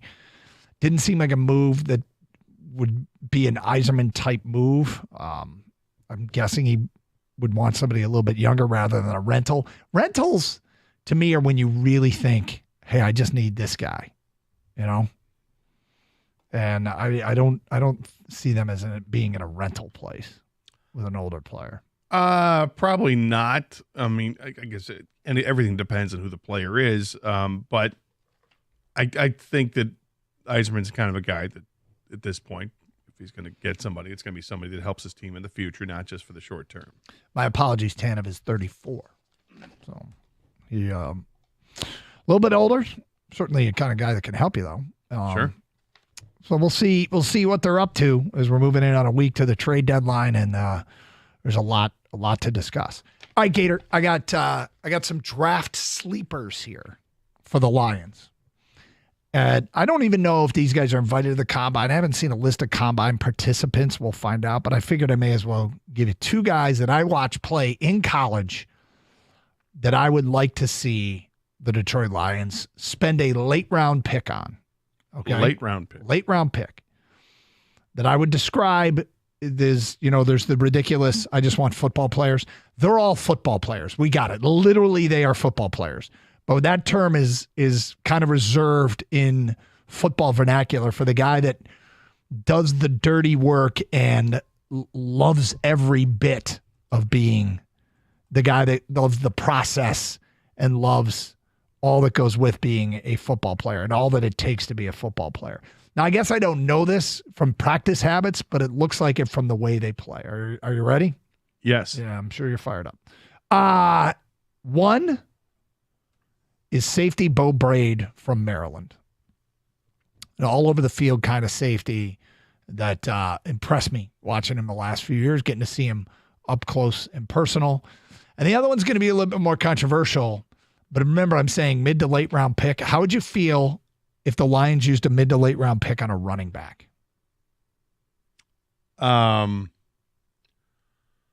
It feels like there's no need for it. I mean, you've got your two backs, but you need more. You need at least one more running back. And what do they have? I mean, is it Craig Reynolds right now? Are they going to hang on to Craig Reynolds, or do you want to go and get some new blood in there? Yeah. If I have a feeling I know the player you're going to mention. Oh, do you? And I would take this player over Craig Reynolds? Yeah, the question is he going to be a late round running back? Everything I've seen. Well, we don't know if we're talking about the same player. Well, everything I've seen kind of shows him being like a fifth round. Okay. And that player is who? Braylon Allen, Wisconsin. That's not who I'm thinking of. Oh. Yeah. Although Braylon Allen is an interesting draft prospect. I love Audric Estime from Notre Dame. He is a beast, yes. He's solidly built. He's one of those guys that if you saw him at 18 years old, you'd probably say, wow, how old is this guy? Yep. Now, it's funny because the mock drafts I've been seeing, we had that 2-rounder the other day, and I don't think there was one running back in the first 2 rounds. I'll have to go back and check. I might still have it. Yeah, I'm not sure if I remember there being a running back there either. But there's not running backs in virtually any. I haven't seen any running backs going in the first round. So you could be the 4th, 5th best running back and still be a mid-round guy. I'm not sure where Estime projects, but it doesn't feel to me like I'm seeing him near the top of drafts. No, it doesn't. But you know what happens in the draft is all of a sudden teams started looking at their needs and like, oh, well, no running backs have gone yet. We do need a running back. We're looking at getting one in the 4th or 5th round, maybe settling for the 4th or 5th best one. Hey, wait a minute. The top running back's available here in the 3rd round. Maybe we should do this. No. So those will be two guys that I'll be paying attention to how their pre-draft workouts go, whether or not they get visits from the Lions. Guys that, these are players that I was watching last college football season, I was like, remember to circle back to him when it's draft time. Audric Estime feels like a Lions running back kind of guy. And Bo Braid was a playmaking safety at Maryland. So those are two guys I'm keeping an eye on. Yeah, you bring up the running back. My first thought was Braylon Allen. Another name that I'm surprised, if I'm not mistaken, he's not invited to the camp. Another local guy To the combine? Yeah, to the combine. It's Jacoby Windman. Declared for the draft, but he's not invited to the combine. Is he a defensive end? Is he an outside linebacker? Is he inside linebacker? He played all over the place, but he came on really strong at Michigan State as a pass rusher initially, and then injuries set in and he had to be moved all over the place, and then suspensions and whatnot, but did show promise. Is that somebody who you see maybe 6th or 7th round, or is this destined to be undrafted free agent? I don't know. It's a good question. I think I've seen him listed on very many. No, I've hardly big seen boards. it at all. But I bring it because A, it's a local guy, and 2, position of need. And I think I said this to you off the air, but I don't think I said this on the air. I'm getting ready to take a big leap of faith with something that Dan Campbell has said. Well, let's hear it. They hired a new defensive line coach in Terrell Williams. And Dan Campbell said of Terrell Williams, he might be the best defensive line coach in the NFL. Okay. Yep. If I'm going to take that leap of faith and believe Dan Campbell for what he says, and this isn't hyperbole and coach speak and all my coaches are great and the best ever and all this, if I'm going to take him at his word, then I'm going to expect that the guys that are on this roster that we think have talent, that they're going to realize more of that talent. That we're going to see the best yet out of James Houston. We're going to see a more imposing force out of Josh Paschal. And we're going to see Aiden Hutchinson get home now, as opposed to just getting a bunch of pressures on the quarterback. That he's going to make this defensive line better. Yep. And if that's the case, then you start to think about drafting edge rushers, whether it's with the 29th pick or if it's, with the 200th pick. This guy I'm now counting on to coach up whoever they bring in. Well, yeah. I mean, if that's it should show in the production on the field, and he seems to have been pinpointed, targeted, and then acquired by the Lions. Right, and Broderick Martin, you're on notice, right? Let's see you make the roster and actually show up on game day. Yeah, I mean, he's got the connections with Brad Holmes, from their college days. So you hope obviously it's because of his skills, not because they and Dan Campbell, he coached with Campbell in Miami. Both relationships. Yeah, I hope it's good to have experience with a guy and you see how he is. I think what underrated, underreported maybe story that we haven't really touched on as a show is the coaching changes. Yeah. Remember when they got rid of Aubrey Pleasant and how much better they became right away? Yeah. And this isn't a knock on Dre Bly or defensive line coaches and other coaches they moved on from this offseason, but when they make coaching changes, it seems to really work. What happened when Ben Johnson took over for Anthony Lynn? Yeah. And I think Campbell addressed it at the combine saying, hey, it just wasn't a fit. Yeah, exactly. I mean, it's kind of a knock a little bit, right? Like a little bit. I when I heard that, I was like, oh, that's interesting. Yeah, so they think they can get more out of these players with maybe some better coaching. So is it Deshae Townsend is now the defensive backs coach and the defensive passing game coordinator. So expecting better things because they made the change at the coaching position. I'm sure Dre Bly would have been fine staying here, but they weren't. We got to make an upgrade. No, it is. You're right. We haven't talked about it a lot, and maybe we should be. 248-539-9797. Okay, coming up next hour, Vegas odds shocked me. Absolutely shocked me because they're not buying what we're selling. We'll explain today at 11:05. Who do you believe? is the question. That's at 11:05. In the meantime, just a reminder, you can stream the show with the Odyssey app. Download it for your mobile device today. AUDACY. That way you can listen to the show anywhere in the United States or Canada. You can also stream through our website, 971theticket.com, where the Birch Kid and Evan do all the great content. Champ and Chump are posted there. Plus, stream with video, twitch.tv. Always love the Twitch crowd and, of course, the streaming chat there. And youtube.com as well. Go to youtube.com, search up 971 The Ticket, and bam, there we are.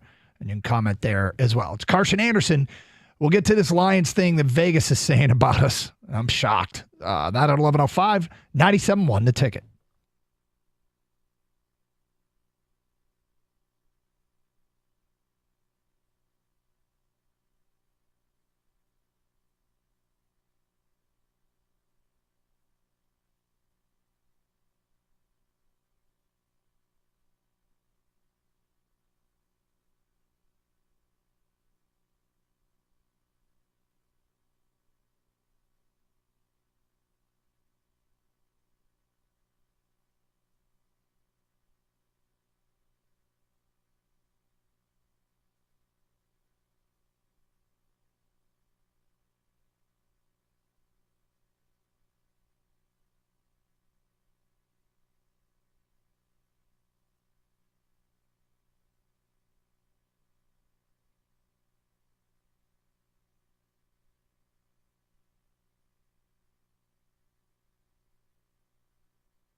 Yeah, so this hour, the Red Wings are going to reveal the patch that will go on the jerseys, and I assume debut tonight from a corporate sponsor. That ceiling has been broken, and I think if we had done this a decade ago, we would have packed phone lines of people bitching. But they've already had corporate sponsors on the helmets. Other sports have added corporate sponsors to the jerseys. Not a huge fan, but the problem is when you do something like this that the fans don't like, but it's done to make more money, it doesn't benefit us in any way. It's not like, because we're doing this, your ticket prices are going to drop 10% across the board. That's not how it works. Then we might be a little bit more accepting. There's nothing in it for us. Right? We're just, hey, guess what? We get corporate logos on it. I went with Delta. I predicted that it would be Delta yesterday. Gator, did you say you went mortgage company? Yeah, I said Meyer or United Wholesale Mortgage, and one of them is already on the helmet. So they both have been on the helmet, right? Yeah. And Kang, you went Rocket? I thought I went nicotine patch. No? Yeah, no, I went Rocket. Okay. We're probably all wrong. I would imagine that's Probably the case. something cool we don't even know about yet. Well, what would be cool? Like what would be cool? Like yeah. a Fortnite patch or something? Labatt. You know, would there be something that we would be like, I can get on board with that? Cool for you or cool for the younger people? I thought you meant like quote unquote cool. I don't know, man. Do I know what cool is anymore? Well, you got kids. They're cool. What would my kids like to see? A TikTok patch. Dude, they Chipotle. Oh, Chipotle's cool? They'd really love it if it were a Chipotle patch. What else do they like? TikTok for sure. It was just like an item. It doesn't even represent like a company. It's like a trident. Like Prince, like the symbol that Prince used. Like that would be sweet if it was just the emblem that Prince. It's like a trident or a sword, shark's tooth. You know, just something that has nothing to do with anything. I would find that to be unlikely. But what if a band? What if a band bought a logo to put on a jersey? It just says K-pop on it. That wasn't what I was looking for, but that is in. Yep. Good call, Gator. I'm going with K-pop as well. What's a store you like shopping at? Fast AF. Fast AF, yeah. Like REI. I'd be down with an REI patch on that. Dick's. That would be certainly something that my kids who'd love to shop at Dick's Sporting Goods. So you're right, Doug. Like right now, no one really complains as much because we've been through this with other sports and things like that. But does it get to a point where like it's apps on your phone, you just keep adding to it? You know, it could be more and more that's patches. The fear. That's and, the then you get in a NASCAR fire suit. Yeah. You know, I don't know. What if it's a QR code? Oh, that would make Gator would know. Send me home. A winged QR code. In the middle of the wheel is a QR code. Scan this to find out what it is. Scan this to get our latest deals. Yeah, you wouldn't love that. No, I would not. No. Well, we'll see. My kids, by the way, here's an example of how uncool you can be as a dad. My son said something to me Monday or Tuesday of this week. This is my 22-year-old son. Said he was doing something he'd never done before. Now he's on spring break. He's out west skiing. And they're in like rural Colorado. And he says to me, and I quote, "I'm buying something for the first time I've never purchased in my entire life." And I'm like, I remember we tried to buy that for you. Easy. Why? You don't know what I don't know what you're saying. No, I don't know what was said in your head, but I can only imagine. He said, "Would you care to venture a guess?" I don't even know if I want to take your guesses. It's not dirty, okay? I wasn't going to say anything dirty. Mm-hmm. Kang Come on, wanted give me us to some say- credit. Yeah, Kang wanted me to say something. No, I didn't want you to say it. Something that he wanted to buy. He said, I'm buying something I've never bought in my life. I'm getting my first ever. Cowboy boots. There it is. Cowboy hat. Oh, didn't he just buy a cowboy hat? He bought now get this right. But he bought the cheap cowboy hat. He bought a $20 authentic Houston gas station cowboy hat when we were at the national championship. So don't So is he scoff. going to want to upgrade on the hat, or is it the boots? Because the boots are a good call, Kang. That's a really good call. You know, I'm gonna agree with Kang. He was in a store like that. He said, Dad, Western for the store? first time ever, I'm going to buy jeans. He's never bought jeans before? Exactly.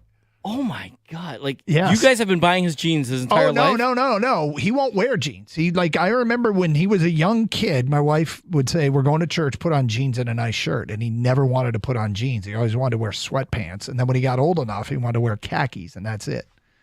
And now he bought his first pair of jeans. He doesn't go to like a bar or a club where you have to wear jeans, or he's wearing khakis. He's just Dude, wearing he's a- khakis. he's a He's always college got student, pants yeah. on there. I think he has one pair of dress pants if he has to wear them. But yeah, he said, I'm going to get jeans for the first time. Weird. But all right. That is, Isn't that strange? it is strange. I mean, somebody who's But- worn jeans my entire life. Yeah, they're not in, man. I can't remember the first time I how can old I guarantee- was when I bought my own pair of jeans. But- I don't think our 16-year-old has any jeans either. what? Dude, I'm telling you, just Is denim out? Is it everything sweatpants these days?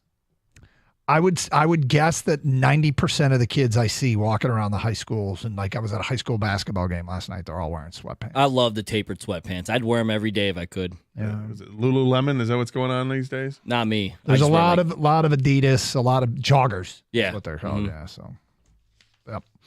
All right. I mentioned it a while ago. Let's get to it. Vegas doesn't believe Brad Holmes or Dan Campbell. Brad Holmes and Dan Campbell. I want to be accurate here because I'm dealing with the balance of what they're saying and if they mean it. Because Brad Holmes and Dan Campbell keep saying publicly that saying things that imply that we shouldn't expect a big move in free agency, right? Do they have cap space? Yeah. Do they have some maneuverability? Yes. Do they have guys in-house they need to take care of? Yes, they also have that. But when Brad Holmes comes on and says, you're going to wonder what we're doing. He met with the media like 3 weeks ago and said, you're going to wonder what we're doing in March, April, May. Don't. We'll be fine. We're building a team to win in December. That almost sounds like he's preparing an audience for being disappointed. Then he comes on the morning show and says, I don't believe in being one player away. I don't buy that. We believe in depth. Dan Campbell said at the Combine 2 days ago, it's about depth. Brad and I believe in that. We're trying to build a football team that's ready to win late in the season because guys get injured. We want depth. We emphasize depth. These are a lot of things that say don't expect a big-time move. Vegas comes out, and I don't know if it's Vegas or just betonline.ag, sends us odds all the time. The Lions are the fourth favorite to land one free agent defensive end. They are the second favorite to land another that might be a free agent. They're the third favorite to land one that's a free agent. They're the second favorite to make a trade for one. And they are the first favorite to make a trade for another.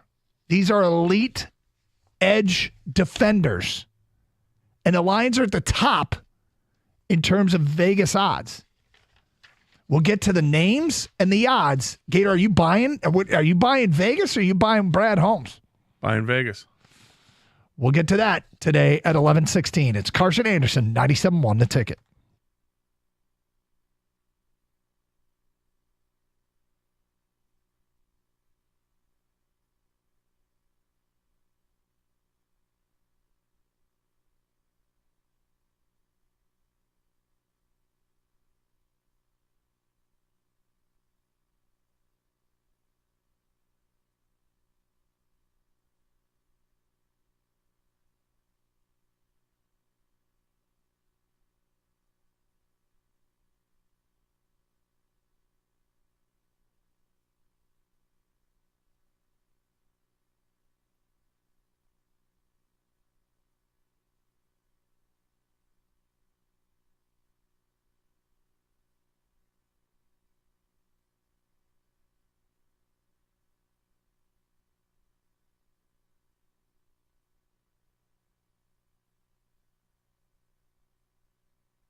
Okay. I was thinking about this, Gator, driving in, because I'm really struggling with the balance between the repeated message over and over again from Campbell and Holmes that are just preparing us not to expect anything big. And yet these odds come out from betonline.ag, and the Lions are expected to be a major player in some of the biggest names out there. And what I should believe, because I really don't see an upside to smoke screening free agency. I do in the draft. Free agency, it's highest bidder, and you're not trying to throw people off the scent necessarily, because people aren't trying to block you or get ahead of you. Everybody's got the same opportunities. But with that said, I mean, it could be that. It just doesn't seem to be as useful a strategic move. So do I believe them? Well, I believe them when they keep saying it over and over again. And yet when I look at cap space and possible flexibility and some contract extensions that won't kick in really till next year. But if you're going to sign a guy, what you have to remember is, okay, let's say you decide to go all in for Chris Jones if he gets on the market, and you sign him and you've earmarked $30 million for him. That's $30 million next year that you can't spend because he's not coming here on a 1-year contract. So I don't know what to think that I think is going to happen. We've had a lot of topics about this because they've sent the message over and over and over again. But I'm not sure that I 100% believe them. I know you don't. Well, it's I think both can be true here. Like if I believe that they want to improve the depth on the team, what better way to improve the depth on the team than adding to the top end of the position group? If you think you've got I think the Lions have a reasonably deep defensive line between the tackles and the ends. I think it's reasonably deep. You go out and you add one of these aforementioned players, or I guess they haven't been mentioned yet, but one of the players are rumored to be in on either free agency or trades. Does that not add to the depth of the position? It depends if it costs you another position. It adds to the depth of that position, but it might cost you a starter at another position. Well, it may, but I mean, just going by depth is depth. I mean, I'll take it if I get more high-end players at that position, and now that it's an even deeper position. Obviously, you'll take it. If you believe them, they're not as interested as others are. But let's get to who these players are. All right, Brian Burns, edge rusher, Carolina Panthers. The favorite to land his services, the Baltimore Ravens 4-1. Jacksonville and the Rams are 6-1. The Lions and Philadelphia Eagles are 7-1. Lions are near the top. Chances to land Brian Burns if he's not a Carolina Panther. All right, let's talk about Brian Burns. What is the perceived market value for Brian Burns? I'm on SpotTrack's website, and they predict what they think everybody's going to get. Scroll. They got Brian Burns getting a 5-year contract with an average annual salary of $21.7 million. He is 25 years old. He'll turn 26 before next season. I mean, he seems like a player that's going into his prime. He is, and he's coming off a not so productive season. No. Was that a product of Carolina being on a bad team? Could be. I think Brian Burns is a really good defensive end. So, yep. I mean, I'd be interested in him, but that price tag to me says no. 21.7 is too much. Yeah. See, I think that's about what he should have. I mean, I would expect at his age that is about. No, I'm not saying he won't get it. I'm Yeah. saying it's too much for me for the Lions. I want to be a little bit responsible with the money. I still think they can land big-time players, but this is my position of patience. Patience, Grasshopper. Let things play out a little bit, and you'll see some of the high-end players go early, set the market, and then there'll be that lull. And when that lull comes, then the Lions can swoop in and get somebody at a lot less a price who is still a tremendous value. You hope that guy is out there and see how it plays itself out. Chris Jones, next team, if not Kansas City. The Vegas Raiders 3-1. The Detroit Lions 4-1. They are the second favorite to land Chris Jones. SpotTrack has Chris Jones getting 3 years, $85.45 million, 28.4 per. That's too much. I mean, like we talk about flexibility and cap space, but having to sign their own guys, it's not the $28 million fitting it under the cap perhaps this year. It's when they're trying to extend Amon-Ra, Penei, Goff, guys who are under contract for next year, Decker. Like how do you afford Chris Right. Jones and extending all those guys? I think you might be able to, again, because you can always finagle cap space, and the cap is always going up. I mean, it went up $13 million more than was expected this year. So the cap is always going up. So keep that in mind. I just think that there's a way to get somebody if you wanted to. I'm not necessarily in favor of throwing $20 million plus at a player because I think there's value other places.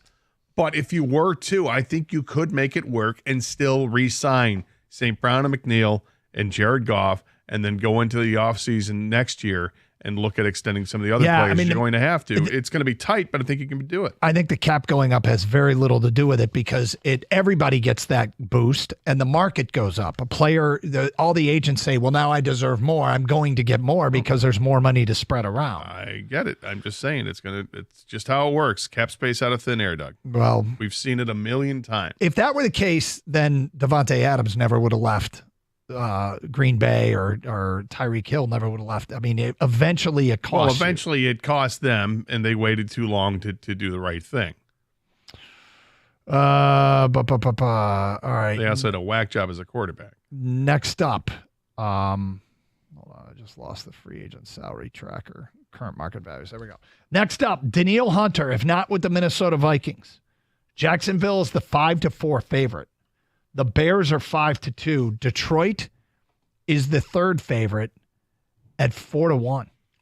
What does Spot Track have his contract at? One moment, please, because I do have to scroll. I would suspect it's going to be north of $20 million.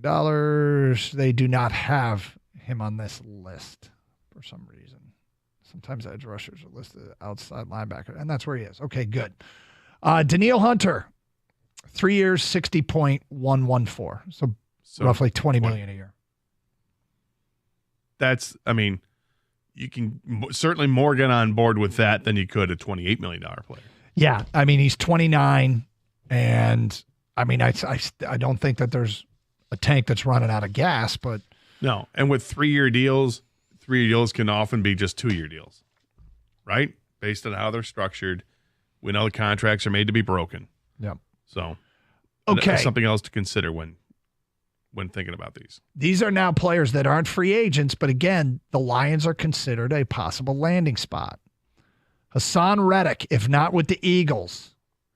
Atlanta is 4-1. Detroit is the second favorite at 6-1. Now, his contract, his base salary this coming season is $14.25 million. All the bonus stuff, or much of the bonus stuff, would be accelerated and hit Philly. They would hit Philly if they traded him. I mean, this is interesting. You have to give something up to get him. And this would be a team that right now thinks of themselves as a NFC contender. Right. And he's 29 years old. And the last 4 years, he's had 12.5, 11, 16, and this past year, 11 quarterback sacks. So this is where you get into fit a little bit. And, they talk at great length about fit. I know that they did not think that Chase Young fit their defensive philosophy. I was told that he didn't fit their defensive philosophy. Philly runs a lot of 3-4 stuff. I don't know if that's necessarily going to keep them from making a move, but I think they're pretty varied there. I don't think they're hardcore 3-4. So that could work out. I'm less likely to make a move like this because I don't know that I really want to trade when there are free agents out there. But Hassan Reddick, the Lions are the second favorite at 2-1. And finally, from betonline.ag, this is the player they're favored to get. This is the one that's interesting. Lions are the 2-1 favorite to land Khalil Mack if he's not with the Chargers. Khalil Mack has one more year on the contract. His base salary, $17.55. So a lot of the bonus stuff would hit the Chargers. So, looking at Khalil Mack, he's 33 years old. Listed as a linebacker, but he's 270 pounds. He had 17 sacks last year. That's a career high. He had 74 tackles last year, his highest total since 2017 when he had 78 with Oakland. He had tackles in the 70s all 4 years he was with the Raiders. He forced 5 fumbles last year, which is tied for his second most in the season with forcing 6. And by the way, he's forced 30 fumbles in his career. This guy is a flat-out playmaker. I remember when he was coming out of college and watching his games. He played with Buffalo, and I think there was a game against Ohio State that I saw him play. And I was like, wow, this guy's all over the field. Who is this guy? Well, it's Khalil Mack. From having no knowledge of him personally other than watching him as a player, he strikes me as fitting that bill of being a football player. So he is, last year, the Chargers were a 3-4 team, and he was an outside linebacker. Does he fit Detroit's defensive scheme? I don't know what Jesse Minter is going to run with the Chargers. They did a lot of 4-2-5 at Michigan. What do they want to do at the NFL level? I suspect, if I had to guess, I would guess it would be more along the lines of what the Ravens have done, given that that's where their background is in the NFL, and a lot of what you do. I would think that they would follow the Ravens template more than the Michigan template, and the Ravens are also a 3-4 team. So, he might fit perfectly with them, and I don't know if he would fit what Detroit wants. I know that seems to matter to them. It does seem to matter to them how you fit into their system. Well, Vegas doesn't take things lightly when they make predictions like this and set the board, right? Because people are wagering on it, and they're in the business of making money. Mm-hmm. I don't think it matters what defense you play. You adapt whatever if you land somebody like Khalil Mack. Because all he does is menace other teams in the backfield. I'm not sure that's the way they think. And by they, I mean the Lions. It may not be, but I'm just saying, why is Vegas have him as the number one odds? I don't know. That's a great question, and I'm not sure. I don't know what the Bears ran when he played with the Bears or what Oakland ran when he played with the Raiders. You have to go back and look at that. I mean, his size would tell you he's not an outside linebacker. He's somebody who's going to play at the edge of the line of scrimmage and come after you. And if you watch him, that's what he does. It's guys can be repurposed for sure. I just don't know if they want to do that and if he's a player that they see doing that at this point in his career. But all very interesting. Any of those moves jump off the page where you're like, yep, that's the one. That's the one. Well, you have to ask yourself, because Khalil Mack, you'd have to give up something. It's not free agents. Sam Reddick, you'd have to give up something. Right. The rest are free agents. Chris Jones, you'd have to give up $30 million. 248-539-9797. Carson Anderson, 97.1 The Ticket.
Doug Carr, Scott Anderson, 97 a ticket. Open lines 248-539-9797. These Vegas odds have the Lions as contenders to land elite edge players all over the board. Brian Burns, Khalil Mack, Hassan Reddick, Chris Jones, although I guess he's not an edge guy.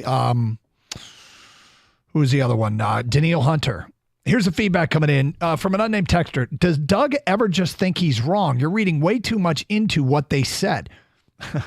I hope you were listening because I said I'm looking for the balance of what they said versus the other possibilities. So I don't know that I'm right or wrong. I'm trying to figure out how to balance what they're saying because what they're saying is a consistent message over and over again. Don't expect a big move. So I don't even know what to think. Whoever sent this.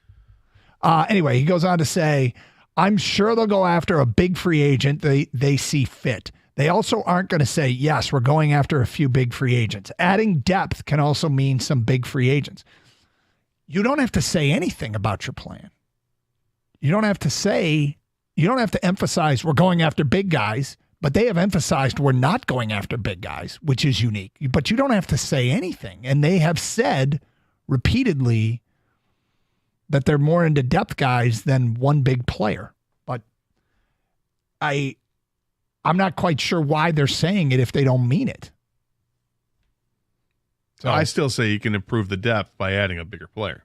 Why would they say it if they don't mean it? That's the question mark. So I don't know if I'm right or wrong. I don't know what to think with this because it's a unique situation.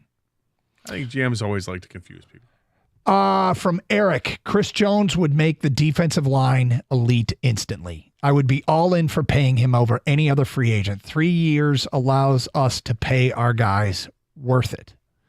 3 years allows us to pay our guys. I think if you sign a $30 million player or nearly a $30 million player, it's going to cost you somebody in-house. I don't know how they would make that work in terms of guys that they are hoping to re-sign. Guys restructure. It happens, man. And the point about being 3 years, it is only 3 years. Yeah, but so when contracts are due before the 3 years is up. No, I understand that, but then you structure those so you don't have to take as much of a hit early on in that contract. Tom in Flat Rock says, it sounds like regardless of what the team says, Vegas odds says Detroit is going to add a big-time defensive line player. If so, give me Burns. That is what it sounds like. Vegas thinks so. Now, we were talking about this in the office, Kang, a little bit before the show. People from the outside just see the cap space and maybe aren't into the minutia and aren't noticing that the Lions are sending the complete opposite message. Yeah, if you just read what you can see on paper, Lions have money, they have a need, this player would fill that, and they're able to pay him. So I understand betting lines and maybe national media saying, hey, Chris Jones would be a good fit for the Lions or Brian Burns or Daniil Hunter. But I don't know if they're listening to what Brad Holmes and Dan Campbell and following the Lions as close as we are, and I get it because they got to follow everyone in the league. So who do I believe or what do I think is going to happen? I truly believe Brad Holmes has a rule and has a plan and has a process and he sticks to it. But like I've said before, I think there's always exceptions to rules and plans and things come up. I honestly don't think they're going to make a big splash. And I understand the depth thing you're bringing up, Gator. Like, let's say you bring in Daniil Hunter, and you still have depth with the defensive ends, right? James Hunter and Pascal, James Houston, and Pascal and Hutch. But maybe he's saying, if I do that, then I'm taking depth away for something else, a different position group. It's not the position group I'm adding to because I'm adding a big splash guy. Maybe he means depth as in general for his entire team. I just don't see them straying away from what got him here, and maybe I'm dumb. Maybe I'm like Doug, and I'm just believing Holmes too much when he tells us what he's doing, and what he's doing is... Why would he say it? Why would he say it so many times over and over? What's the benefit to telling everybody that we're going after depth? I'm confused by this. But you don't have to say anything. You just say, yeah, we're going to try and improve our team. Oh, because you could be the team that's patient in the end and swoop in and get the guys that you wanted all along. and you do it under the radar. The problem with that is that it's not that you're getting the guys you wanted all along. You're getting the leftovers that others didn't. See, but that's a mistake. I'm not looking at his leftovers. If you can rank these top 25 free agents and in your head go into it thinking this guy's going to deserve this contract, do what Spotrac does, right? Well, in the end, Spotrac isn't right. So you could end up getting your C.J. Gardner-Johnson. And they did it last year. Yeah. I guess. That's not a depth guy. That was a guy that you're supposed to put you over the top. Leftovers might be a bit strong, but if it's a guy you wanted all along, you don't know. There's no guarantee that the players you want are still going to be available at the end of free agency when bargains can be had. I think this also might be a little bit of the other day, I think this is a recruiting message that the Lions are out there putting their recruiting pitch out there to players as if to say, we're not going to pay you the top dollar. We're looking for depth guys. We're looking to improve this team. This is how we're doing it. And if you're one of these guys that could get a $20 million contract, but you want to win and you see the opportunity there, do you come to the camp and tell your agent, look, this is where I want to be. These guys are doing it right. Well, they do have the benefit of now being a place that you can go to win. Yeah, and you've got a coach who just got an A+ from his players. Joe in St. Clair Shores says, if we get Khalil Mack, then, like the Lions, I'll finally get my life together. Good luck with that, Joe. So let's talk about Khalil Mack and Hassan Reddick for a second. All right, I'm less interested in Hassan Reddick. I'm interested in Khalil Mack because he's a game wrecker. He has been his entire career, and last year he had 17 quarterback sacks and forced 5 fumbles. To get him, you got to trade. What's the cost of trading for Khalil Mack? If it's a draft pick, what's the draft pick? It's the last year of a contract. It's a rental type thing. So you're not going to get top dollar out of it if you are the Los Angeles Chargers. So you don't have to give up a first-round pick. Do you have to give up a second-round pick? I would think it would be second plus. I think they'd ask for a first. But, I mean, it's a guy was he 33 years old at this point? He's 33. Played in the league for a long time. He's played in the league for 10 years. He's ready to start his 11th year in the National Football League. I get it. He's a Pro Bowl player. He's awesome. I love Khalil Mack. Always have. But I'm not sure that the price is going to be as high as you think it is. And the Chargers may just look to be, all right, we got to cut costs somewhere. Let's get something for him rather than just being a cap casualty. Because is that the other thing that they're looking at here from Vegas? Is it Mack could be a cap casualty? Or are they going to find cap space out of nowhere? Well, they've got a lot of issues they got to deal with the Chargers right now, and they have a new head coach. So let's go to Ron in Clinton Township here on 97.1 The Ticket. Hi, Ron. Hey guys, how's it going? Okay. So you were asking why is he saying what he's saying? Yeah. Brad Holmes. I think it's to curb everyone's expectations. Like I think he's literally saying, we're not going to make a big splash because he's not going to make a big splash. And when we don't, not everybody's going to be mad about it. Like he's going to go, I told you we weren't going to do that. Yeah. So I don't know. I mean, don't get me wrong. I would love an end on the other side for Hutch to look at and go, I'll meet you at the quarterback like he did with Ajabo at Michigan. But I don't know that he's going to do it. I think we need help in other places too, like the secondary. So it's a big question mark for me. I don't know. So you actually believe it? I kind of do. I mean, at this point, how do we not believe in him? Not that you believe in him. You believe him. You believe what he's saying. No. I'm saying I think he's looking to upgrade in multiple positions, and you can do that without making the giant splash. Like we have enough spots on our defense that need to be upgraded, that there's upgrades out there that aren't like the giant, huge contract. Ron, thank you for the phone call. 248-539-9797. We'll get to more of your phone calls and feedback coming up. And we now know who the sponsor is in the Red Wing jersey. We'll get to that at 11:46. It's Carson Anderson, 97.1 The Ticket. Hey, get buckets with your first bet on FanDuel, America's #1 sportsbook, because right now new customers get $150 in bonus bets with any winning $5 bet. It's $150 if your bet wins. Bet on all your favorite NBA players and teams with quick bets, live same-game parlays, exclusive props, and more. Just visit FanDuel.com/Doug and shoot your shot. FanDuel is the official sportsbook partner of the NBA. Must be 21 or older and present in Michigan. First online, real money wager only. $10 first deposit is required. Bonus issued as non-withdrawable bonus bets that expire 7 days after receipt. See terms at sportsbook.fanduel.com. Gambling problems? Call 1-800-270-7117 for confidential help.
So the Red Wings have just tweeted out, "Welcome to Hockey Town," and then the name of the corporate logo company that will be on the jersey. Have you seen this? Yes. Kang, have you seen it? Yes. Okay. Do I know what the hell it is? No. No, I don't. Did you guys watch the video or no? I've watched the video. Yes. Okay. And it apparently, I mean, is it like a waste management company? Yes. Okay. It's the finest, Michigan's premier waste management company. It's Welcome to Hockey Town priority. Now, I feel bad because this is just the reality of sports. But if you are on Twitter and you look at the responses to this, as you might imagine, the fans aren't happy. I mean, there's basically people that are saying you've defaced one of the greatest jerseys in sports. Here, the first one is you just defaced one of the best jerseys in all of sports in the name of capitalism. Atrocious. One of my favorite responses is somebody who thought they just traded for Priority. Like they were, when it said, welcome to Detroit Priority, they're like, ooh, what position does he play? How's he going to help this team? Somebody thought it was an announcement of Is he French Canadian? Defacing one of the most iconic jerseys in sports with a corporate logo. Thanks, I hate it. This is a disgrace to that sweater. What would have made you happy though? Nothing These would. people. Absolutely nothing. It is a small white logo that, I mean, I will argue against doing this, but if you're going to do it, this is relatively unobtrusive. Yeah, and they don't. It's just white. Their colors just aren't white. even white. If you go to their logo, it's white, red, and blue. So there's no blue on the patch. It's The just Priority just went yeah. with the white and the red on the Yeah. the white. When the Wings wear the white sweater, it'll be a red logo. Anyway, I mean, if you want to see true vitriol, just go look at the Twitter mentions after this. This is true vitriol. check any comment section if you want negativity. Well, that's an outstanding point, but it's literally a trash patch, right? Is that Yeah. what people are probably saying? there is some of that coming in. Yeah. Here's one from Kazo on Twitter. A trash company? Not Carhartt, Shinola, Better Made. Trash? Even the mortgage companies would have been better all around. And then he puts a trash logo. Does the logo bother you at all? No, not me. Not I mean, does it seem like it's like give him my choice, okay? Give him my choice. Red Wings have no logo, corporate logo on their jersey, or corporate logo. I would choose no corporate of logo. course. Is the logo, is it really that irritating? I don't know. I thought I'd hate the helmet logos, and I realized I never even really noticed them when I'm watching games. I mean, it's advertising on the boards, right? How used to that are we? You just get to the point where you realize it doesn't really matter. And if you're Priority, you do it because none of us knew what Priority was. Now, So instead of cycling the puck, are they going to say recycling the puck that during the probably will, broadcast? yes, I would imagine. Nice. That recycle brought to you by Priority. Yes. Mm-hmm. They're going to dump truck it into the zone? Oh, I see what you did there. We're going to keep doing this, man. We can do this all day. Can you?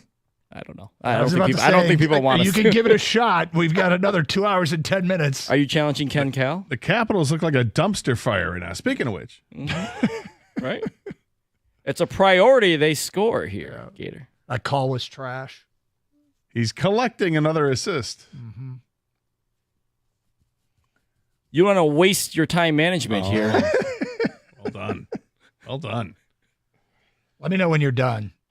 Why are you trying to dispose of my ideas? Well played. Keep going. He said he could do it all day. It's like this man scores on a weekly basis. Was that too much? Going too Yeah, far? He picks them up on a weekly basis? Maybe. Right on schedule. Hey, look, I think this is it's fine. Doesn't bother me. It has no effect. It's a white logo on a red jersey. I mean, it's gonna blend right in. You're hardly gonna notice it, which I'm sure is what Priority wants to hear. Yeah, right. But fans aren't going to be happy with anything Right. that would be put on there. The Twitch crowd's participating. Reese says, dump and chase. Yeah, so there you go. Cyclonic Vortex. Look at Raymond trash talking the Avalanche forward. So apparently by all day we meant about 3 minutes. It's enough. Someone texts us, I'm canceling my trash pickup now. Taking a Just stand. going to keep it all, huh? Yep. Got to draw the line somewhere. Speaking of something along, oh, look, the cake commercial's on TV. No way. Oh, she said yes? Oh, jump in the pool. Jump in the there you go. pool. Commercial's always on TV. It's always on TV. So sick of that commercial. You heard about the fire alarm that got pulled at Assembly Hall? No. I did not. Indiana game the other night. Fire alarm got pulled. Were they just too and hot? The joke circles because Indiana basketball is a dumpster fire. Oh. That's the joke that went around. We will not make jokes all day. This probably concludes the joking for today, at least from me. 248-539-9797. All right, coming up next hour, we have another edition of Who's on Top. Got a top 10 list, Gator. I look forward to playing along. Feedback coming in. Anthony Mail Truck says, I'm all in on Daniil Hunter. He knows the North well and would be a great complement to Aiden Hutchinson. Marcel in Macomb. Doug, don't forget the hot new trend to avoidable years. Maybe it's 5 years with 2 voidable years for Chris Jones. Oh, I know. Chris in Novi says they need to see what free agent spending where free agent spending lands first so they can properly structure those deals. You mean with their own guys? What does that mean? They need to see where free agent spending lands first so they can properly structure those deals. I think he's meaning with their own players. That or just seeing how the beginning of free agency goes, what markets are being set here. You know, because a lot of top line free agents, you got quarterbacks and wide receivers, and those are positions not of need for the Lions right now. So who's going to set then you've got some pass rushers, of course, but there's a lot of pass rushers. They're not all going to get the top dollar. There's a lot of defensive tackles. They're not all going to get top dollar. Yep. There's a lot of talent in the free agent pool this year. Yeah, I mean, it is going to be interesting because I would tend to think that every agent, when they saw that the cap went up $13 million more, they said, we're getting more than we thought. They probably had talked to their clients and said, hey, I think I can get you $17 million on the open market. And then the cap went up and they said, let's push for 20 because everybody's got more money to spend. And that's kind of the way the market works. So I don't know what it's going to do to the market. And you don't know where these contracts are going to settle in. We are like 11 days away from the legal tampering period. And it's an interesting, what do you do first? Do you sign your own guys so you know your budget, or do you just go after them and then try and retrofit everyone's contract extension around a Chris Jones or a Daniil Hunter if you decide to go that way? Well, the other thing is, I don't know if they will. Look at your own group here, and the group of free agents available at the positions that you're looking for, and look at the players you have in your roster right now. If you're looking to improve the roster, always, right? Maybe there's enough depth at that position group where you're going to get maybe the 5th or 6th best one. His price is down low. It makes sense. And then you can maybe even spend more on another group. Or it's the other way around. Or you look at it like the Lions need defensive backs. They need some corners, right? At least one corner, maybe go get 2 corners, and maybe you're drafting one early, whatever the case is. But what you're looking to do is be better than Cam Sutton. And if you can find a guy who's better than Cam Sutton, and all of a sudden you look at it and it's, wow, he doesn't cost that much, but it improves the team and improves the depth because now Cam Sutton goes from being CB1 to CB2. Maybe now you can spend a little bit more on that edge rusher. 248-539-9797. Phone calls, feedback. We'll get to your both of those coming up here on 97.1 The Ticket. Next hour, 12:35, another edition of Who's on Top. It's Carson Anderson, 97.1 The Ticket.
So I made something yesterday, Gator, and it was missing something. I made dinner.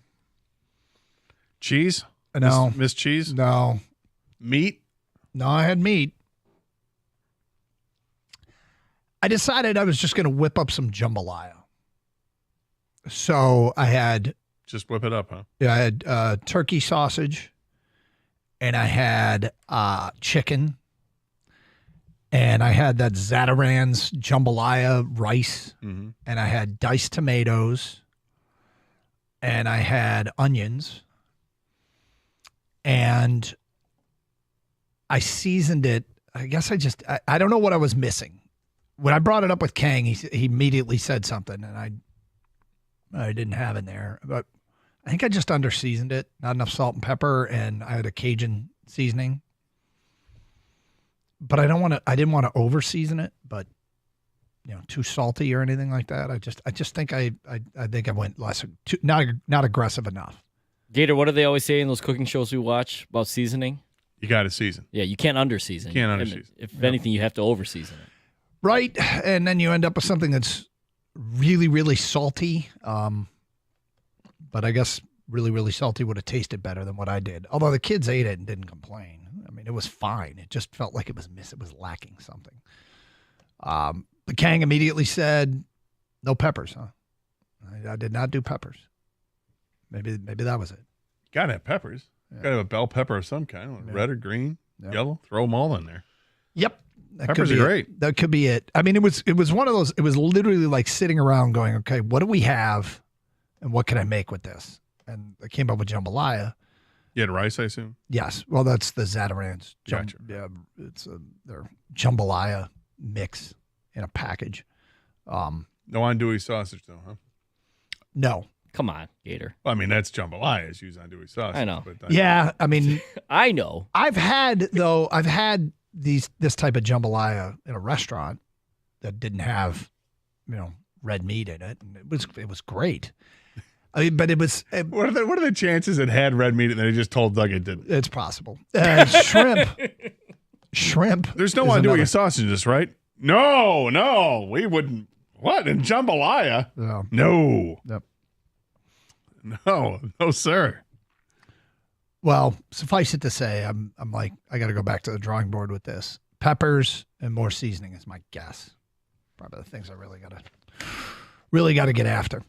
248-539-9797. So, the combine today, we will see workouts for the first time. Linebackers and defensive linemen will be out on the field running around. Meanwhile, the Red Wings getting ready for a big game tonight. Coming up with the New York Islanders, trying to win 7 in a row for the first time since when, Gator? Do you happen to see this the last time? I did not see this, but I'm guessing it's probably been a minute, like 2019 or something like that. It's longer than that. 2016. It's longer than that. Wow, really? Yeah. 2012. Yes. Well done. Last time the Red Wings won 7 in a row was January of 2012. So, how about that? Trying to accomplish that feat. And, they did not get Chris Tanev, though. That's probably the biggest news in the NHL today is one of the most coveted players at the trade deadline. Chris Tanev, a defenseman, a defensive-minded defenseman, a warrior. He goes to Dallas, and they get a prospect back. I shouldn't call him necessarily defensive-minded defenseman, but he goes to Dallas, and they get a defensive-minded defensive prospect back in Artem Grushnikov. I don't think he's from here. Anyway, so the Red Wings didn't get involved there. Will they get involved? Well, you had a little birdie tell you that things might get wild. Yes. Now that just could be relation to the trade deadline or the Red Wings themselves. I'm hoping it's just for interest. I'm hoping it's Red Wings, even though I think it's very prickly to navigate through what's going on right now. The team's playing so well. Yep. Do you want to disrupt that? And I think you start to look at guys that are on the team, on the roster right now, but maybe not playing much. Can you add somebody to this roster and take away one of those spots, along with a prospect or a draft pick, So you're not totally disrupting the core group of players here. But you're looking to add. I mean, if I'm the Red Wings and I'm looking to add, I'm only looking to add because they have plenty of depth. It's got to be high end. It's got to be top 4 defenseman. Way, it's right? got to be top 6 forward. It's got to be. I mean, even with goaltending, do you want to add a backup goaltender, or do you want to add a goal? If you're going to add a goaltender, is it going to have to be somebody that's proven that you're ready to turn over the heavy lifting to that person? And I'm not sure I do. I mean, I understand we're in uncharted territory with Alex Lyon because he's never played this many games in his career.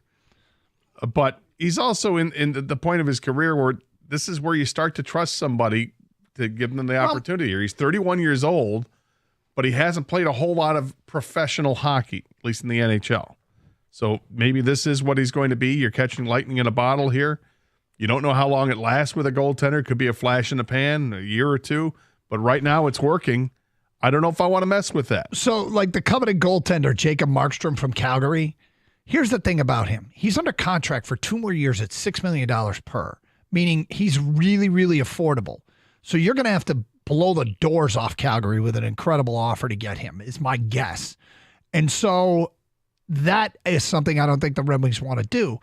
We looked at Lions' numbers yesterday, and they aren't that different than they were a year ago with Florida. I was more than a little bit surprised that he basically had, I mean, it wasn't the same, but it was very, very close to the same numbers last year with Florida. Now, he didn't play much as he was behind Bobrovsky, but at the end of the day, why can't he keep this up? Maybe he can. Now, it's a bit of a leap of faith. Like this whole thing is built on the backbone of having a goaltender that's playing very, very well. But can you trust Alex Lyon? Yesterday, we had somebody that said that it's a major concern. Somebody texted and said it's a major concern. His goals against last year in Florida was 2.89. In Detroit, it's 2.69. So it is slightly better. His save percentage is exactly the same. Save percentage last year was .914. His save percentage this year is .914. But that's top 10. Yeah, and they're the 2 highest save percentages of his career. But he hasn't had much of a career. But he hasn't. I mean, prior to the 14 starts last year with Florida, he had 17 career starts in 5 years. Then he had 14 starts last year in Florida. His play warranted a little bit more opportunity here in Detroit, and he's played in 28 games and started 27. He only has 58 starts in his career. So it's clearly uncharted territory. Do you just roll with this? And I kind of think you have to. And cross your fingers a little bit that you have caught that lightning in a bottle and that he can sustain this. Yeah, that's the way I'm looking at it. Yep. I'm not looking to upgrade the goaltending at this point. I think he's played really well. He's deserving of the opportunities he's getting. It's not like they're treating him with kid gloves and only playing him. You'll get 2 out of 3 starts. I mean, this guy's getting a ton of starts. They probably want to give him some more rest. I mean, he wasn't supposed to be the top goaltender in this. He was supposed to be Husso, and Husso has not been, and now Husso's injured. Yep. So this guy's taking the opportunity and running with it. There's something to be said about that. Give him the chance. It's all he wanted. Great. Okay, 12:35. We got another edition of Who's on Top. In the meantime, yesterday we got sidetracked. We had some breaking news in the 1 o'clock hour, so we didn't get a chance to get to what Dan Campbell had to say about Jamison Williams' season and what he expects next. And for those who are interested, he gave an eval of where Hendon Hooker is. Hear that straight ahead here on Karsch and Anderson. Mind you can listen to the show on the Odyssey app. Download it for your mobile device today, AUDACY. Then you can listen anywhere in the United States and Canada. And there's going to be a time you're out of town, trade deadline hits. Whoa, Wings might make a move. What is it? You'll wish you had the Odyssey app, right? So download it today so you're all ready. You can listen to our website through our website, 971theticket.com. Also stream with video, twitch.tv, where you can check us out, myself, Gator, and Kang.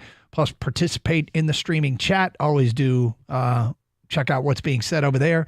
YouTube.com as well. Search up 971 The Ticket. It's Karsch and Anderson here on 97.1.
Doug Harsh, Scott Anderson, 97 The Ticket.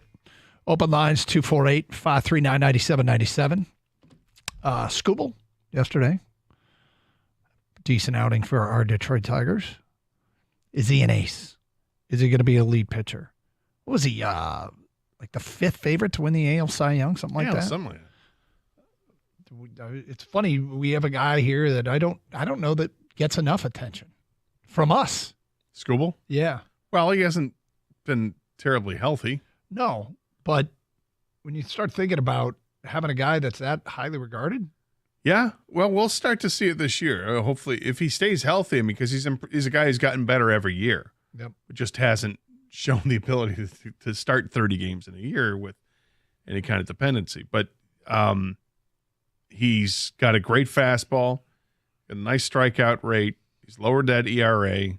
Please, God, stay healthy, because he is an ace. plus 1,600, the 8th favorite in the American League on FanDuel. You just put $1 on it? I did not. Oh. I don't like it's a long time to wait for $16. So I don't. That's, it's funny you say that, because that's the problem I have with making those prop bets at the beginning of the year. Yep. I don't want to wait. Well, I'm impatient. some of them make a lot of sense. Sure. But it's a long-term investment, and to really make it worth your while, it probably takes it outside of my comfort zone of what I like to bet. Now, given I've managed to stay in good standing with my account, but it's in part because I don't take a lot of risks, and so I'm glad the way that I play. Now, with that said, we got a little bit distracted yesterday because we had some breaking news in the 1 o'clock hour. Never got around to something we promised. And whenever that happens, I feel great shame. And so I'm trying to make up for it today. A couple of sound bites from our head coach, Dan Campbell. Let's start with Cut 4, Kang, about Jameson Williams. He gave an eval at the Combine 2 days ago on JMO's season and what's next for the Lions wide receiver.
The thing about Jameson Williams is that I have really come to appreciate is it felt like, and I'm going to be clear here, that either some people created or he legitimately was making his off the field, away from football presence part of his story. I don't need to debate. I'm not trying to launch into that debate or not. Some of the social media posts and all that. And I remember predicting one Lion that was drafted in the first round, and I said, look, his personality is going to be part of his story. And it was, to the point where it got uncomfortable at times, and that was Eric Ebron, where there was a lot of back and forth with fans on social media. There were some uncomfortable posts. I think Jameson Williams shut that S down so quick this year with his perceived work ethic. And I say perceived because he looked like he was happy contributing in any way possible. He embraced the little things. He made big plays. He made subtle plays. He didn't seem like a diva wide receiver. It seems to be the position that breeds the most divas in perhaps all of sports. And I feel like that storyline was doused quickly. It was, but it's also interesting, maybe ironic too, that his attitude or his perceived attitude by the fans now, his happy-go-lucky kind of guy and going to work hard at it, will also allow for fans to be patient with a guy that maybe you shouldn't be so patient with. I know Dan Campbell says people develop at different times. Mm-hmm. This guy was taken, 12th overall? A wide receiver taken 12th overall? You have high expectations. And we see the potential there, but he's nowhere near what you expect out of a first-round pick. So I think it's interesting because it is the attitude that he shows, the willingness to block and all that. And like, he's a great player. And you look back and you're like, wait a minute, that was a 12th overall player? This is the kind of stuff you want to see from like a 4th-round pick. Yeah. Like if you had switched up Amon-Ra St. Brown and said that this is what you got out of the 12th-round pick, you're like, yep, that's what you get. And that J-Mo at the 4th-round pick, you're like, yep, I can understand that. But it's not. It's strange. So I understand what he's saying and they're patient with him, but I have high expectations for him this season. This will be his 3rd season in the National Football League. And because he was a first-round pick, it's not unfair to have high expectations because wide receivers taken in the 1st round are supposed to hit the ground running. And he didn't. He had an injury. Fine, you get a pass for the 1st year. 2nd year, what happened? Suspension right away, hurt his hammy out of training camp and caught, I don't know what it was, 30 passes this year? I guess. I think you hit the nail on the head, and something that I still think is different is the injury gives him a longer perceived runway, I think, in the eyes of the fans. I think they knew that was going to take a while. And so I think that's what's caught him a bit of a break in terms of expectation. Right. But is it over with now? Is the honeymoon period done? That now J-Mo's got to perform? I would say that I'd say he performed at the end of last year, and we just want much of the same. And you heard Dan Campbell say it. He thinks he should be a full-time starter. I don't know if he said he should be. I think he said he compete to be a full-time starter. I think that's what they're hoping to get out of him. All right, I'm going to play this because I know that people care. And I maybe I'll play it without comment, but he did update on the progress of another injured player they took in the draft, a quarterback by the name of Hendon Hooker.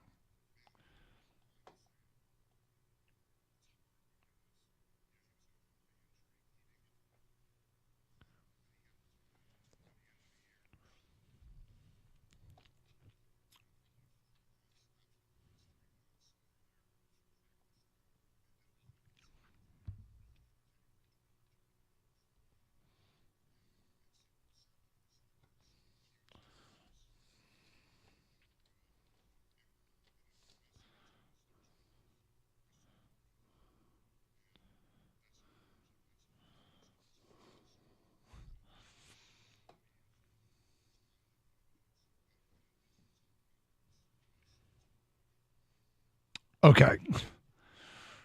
I will make some comments. 1, a few team reps. 2, it's too early.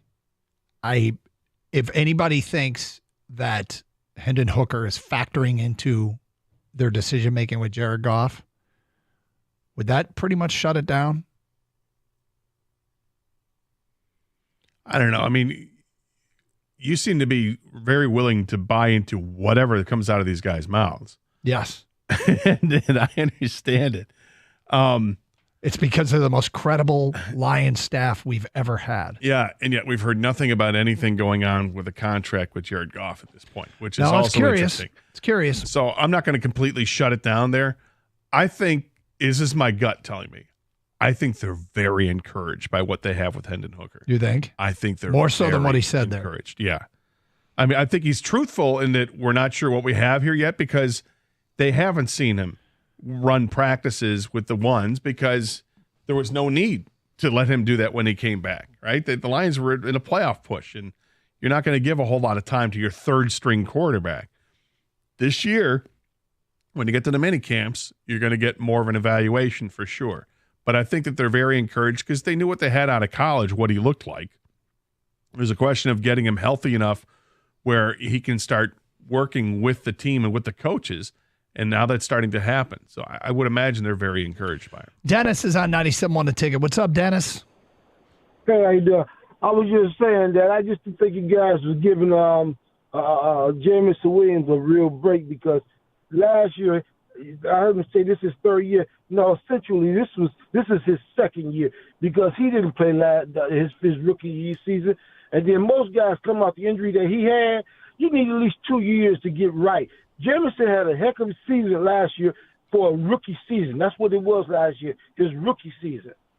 We had 24 catches. I'm not sure if that's outstanding, and he had two touchdowns. Don't get me wrong, Dennis. I'm a big Jamison Williams fan. I want him to I kept shouting from the rooftops, give him the ball more, give him more opportunities, drag him across the field, let him get that separation and put the ball in his hands. He is a weapon. He's clearly not a polished receiver, but he is a weapon. I wish they used him more because I don't think 24 receptions on a season and a couple of carries, 3 carries, I don't think that's enough to really judge. So I expect a big jump this upcoming season. I do too, but think about this. Remember CD Lamb? They thought he was going to be a bust.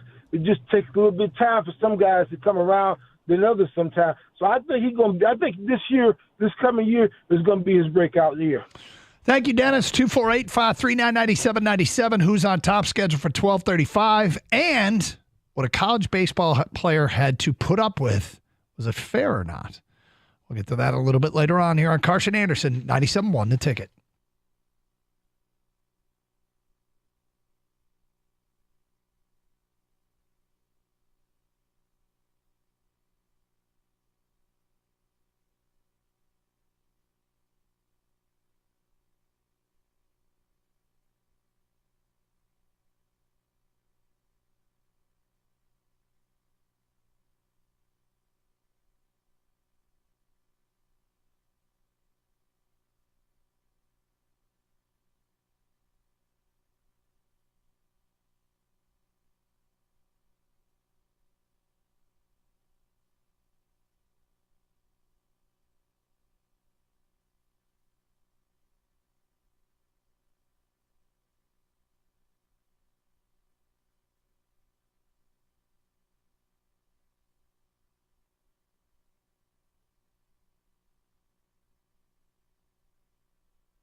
Doug Carr, Scott Anderson, 97.1 The Ticket. Let's get back to your open line calls. Isaac is in Royal Oak and next here on 97.1. Hello, Isaac. Hey, guys. Hey. The NFL is based off of adjustments from the previous year. Like when the Wildcat was all the hotness, eventually defenses are going to adjust, right? Last year we ate them alive with that run game and intermediate passes with Laporta and Amon-Ra St. Brown. Defenses are going to adjust. He's got another year under his belt. The first year was essentially a wash because he was hurt the entire time. I think he's going to be running solo by himself on the outside with the defensive back, and he's going to make them look like they're standing still. So I hope I'm right, but I think it's going to be a coming out party because he's not going to be the focus. They're not going to be as worried about him because they saw what happened last year when he let Laporta and Amon-Ra run free. Yeah, Jameson Williams, I mean, he needs to take a big step, and I hope he's ready for it. But I think that if he doesn't, it will be disappointing. There were 3 wide receivers in the 4 picks prior to Jameson Williams being drafted. There were Drake London, Garrett Wilson, and Chris Olave. All 3 of those receivers have hit the ground running. Now, given J-Mo was hurt and missed the whole first season, I get that. But both of Wilson and Olave had back-to-back 1,000-yard seasons. They were 1,000-yard receivers their rookie year. Drake London has had a year, I think, where he had 700 and 900 yards receiving. He's got over 1,700 yards receiving in the 2 years. Those guys all hit it running. There's a reason J-Mo was taken right there. You would think he's thought of in that same group, but he hasn't produced there yet. This year, he's got to step it up, and I think he can. Yeah, I mean, between the injury and the suspension, though, he didn't have a full season. This would be, hopefully, his first full season, hopefully. Ed in Ann Arbor, you're on 97.1 The Ticket. Hello, Ed. Hey, guys. Thanks for taking my call. Sure. Gator, I wanted to pose a question to you. You know, we're all trying to give Brad Holmes advice on what he should do and what we want him to do and this and that and the other. And has anybody stopped? Who's the best general manager in the history of football? Yeah, I don't know. Bill Belichick? I'll tell you what. One more draft like he had, I'm going to say it's him.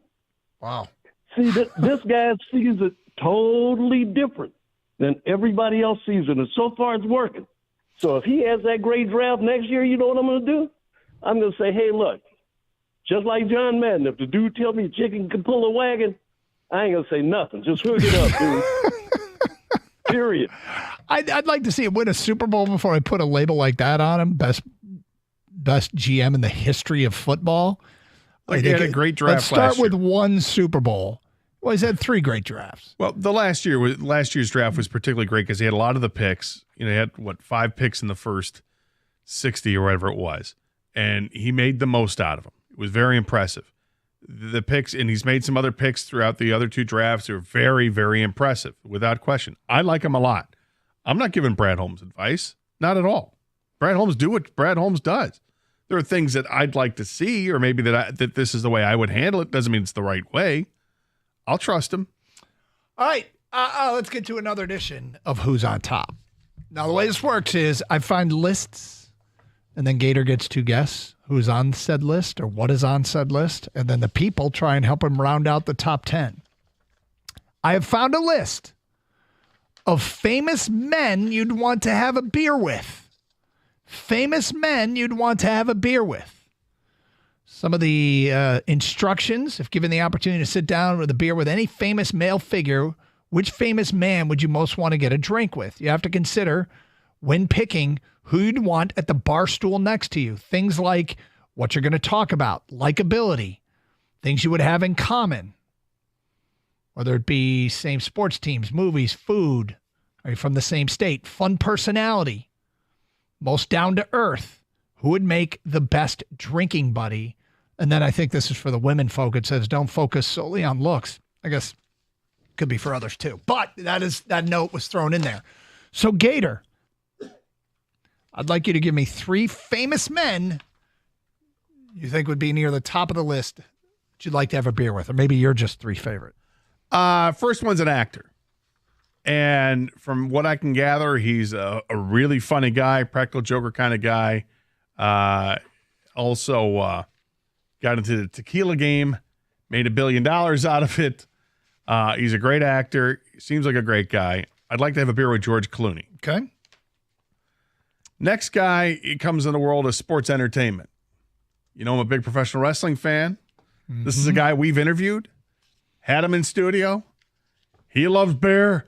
I love beer. What? Give me Stone Cold Steve Austin all day long. Okay. Really interesting guy. Lastly, I'm going to go in the world of music and trying to think of someone that, you know, likes to have a good time, but maybe not too much of a good time. Although this guy likes to have a really good time. Been around, seen a lot of things. Part of the era of music that I love, whether it's classic rock from the 70s or reinventing a band in the 80s and continuing to play music today. And that's the Red Rocker, Sammy Hagar. Okay. You've got stories for days. Gator got none in the top 10. Although this is my list. I don't really care. I'm not trying to match him up. That's quite all right. I'm just scrolling down because I know the list. Clooney ranked 39th on the list. So anyway, the entire top 10. No one wants to have a beer with Stone Cold? What? No one wants to have a beer with you and this other, your group, I guess. Well, yeah, it looks like there'd be plenty of empty seats at the bar next to your guys compared to some of these others. 248-539-9797. Who would you put at the top of this list? Who do you think deserves to be at the top of the list of famous men that you would like to have a beer with? And I'm scrolling down. As I work my way through this, I will give one clue, although I didn't give it to you. But I don't think it would have changed anything. I'm not noticing a ton of athletes. Yep. If it's your list, your number 1, 2, and 3 is Tom Brady.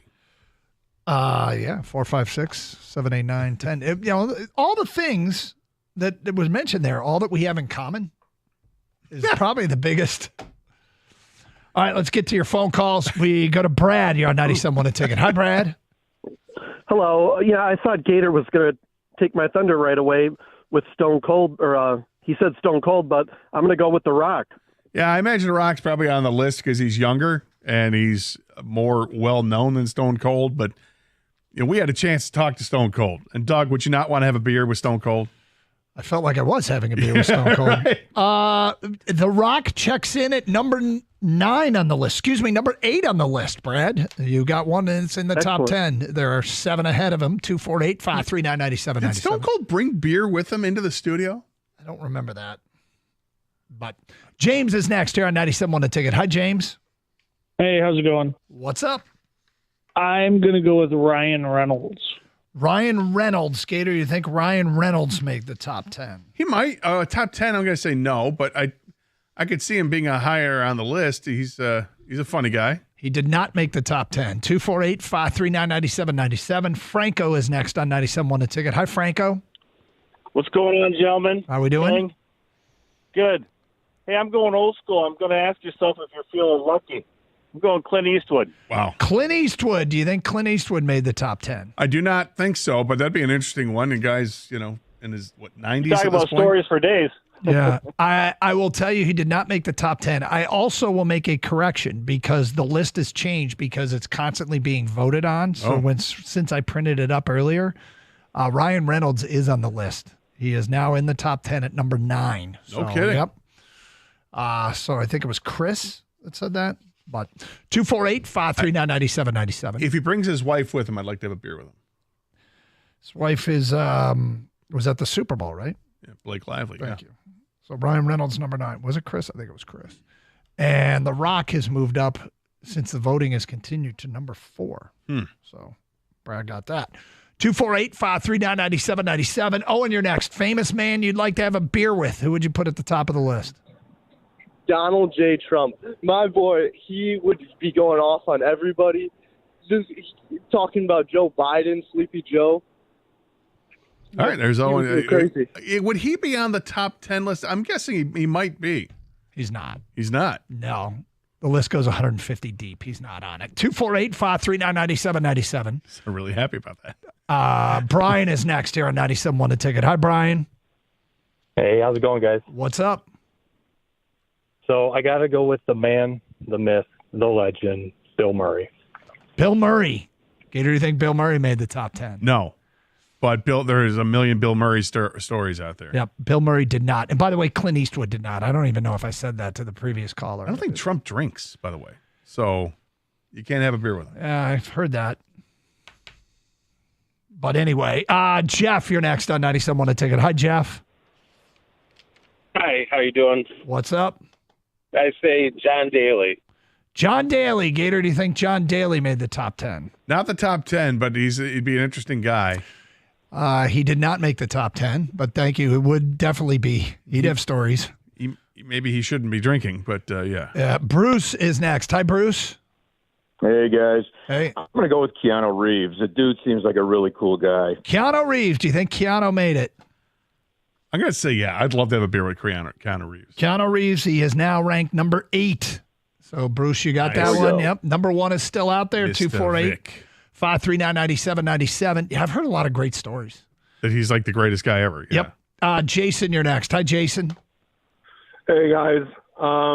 Real confident in top 10. I'm going to go with Dave Grohl. Dave Grohl. I think Dave Grohl made it. It's a solid call. I'm not sure if musicians are going to be that high on the list, but it's a solid call. No. He did not make the top 10. 248-539-9797. These are all good guesses. This list, I've never seen a list that went 150 deep. There aren't many I'd turn down the opportunity to drink with these guys. I mean, on this website, I haven't seen. But Mark is next. Hi, Mark. How you guys doing? All right, Mark.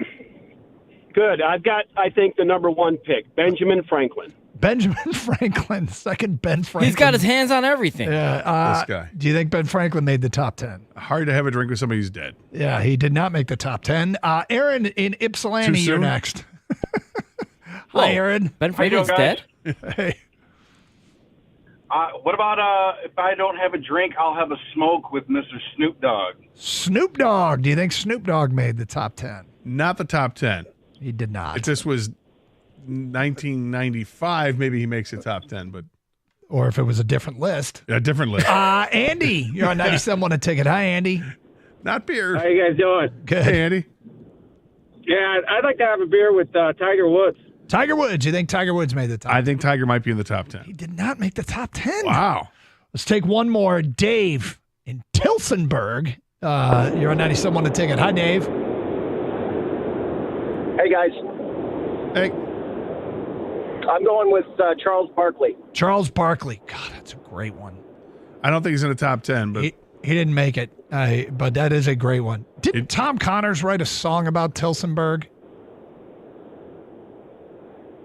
Apparently Dave doesn't know. Stompin' Tom did the hockey song. I think did a song about Tilsonburg. hello out there. We're on the air. Yeah. Okay. Tilsonburg, my back still aches when I hear that word. Well, I know that song. Long story. We'll give you the whole top 10 next. You're on 97.1 The Ticket.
All right, so a list was from ranker.com, which means you can go vote, which is why it was changing because people are still voting on it. But it is the list of people you would most like, men you would most likely have, famous men you most likely have a beer with. A lot of great guesses on this. A lot of great guesses. And there are Not most likely, most want to. It is the famous men you most want to have a beer with. Yes. A lot of great guesses, and some of these people have passed. They are no longer with us. At number 10, Albert Einstein. I mean, it's a strange way to people interpret this question, and this is on Ranker. Yes. Well, so everybody's voting for a dead guy. Great. All right. Next. Number 9, Ryan Reynolds. Then I think it was Chris that got that. Number 8, Bruce got Keanu Reeves. Number 7. Kang, do you want to venture a guess or two? I would pick Kevin Hart, personally. I think the dude's funny. He loves sports, and he's shorter than me. So, I mean, I could be... Think about him. He's funny just talking. Oh, I got it. His delivery is so great. Dave Chappelle. Yeah, I would go with a bunch of comedians. It was my list. Number 7 is Samuel L. Jackson. Okay. Number 6, Robert Downey Jr. I can see that. That guy's got he's had an interesting life. Number 5, Chris Hemsworth. Number 4, Brad got Dwayne The Rock Johnson. Number 3, Tom Hanks.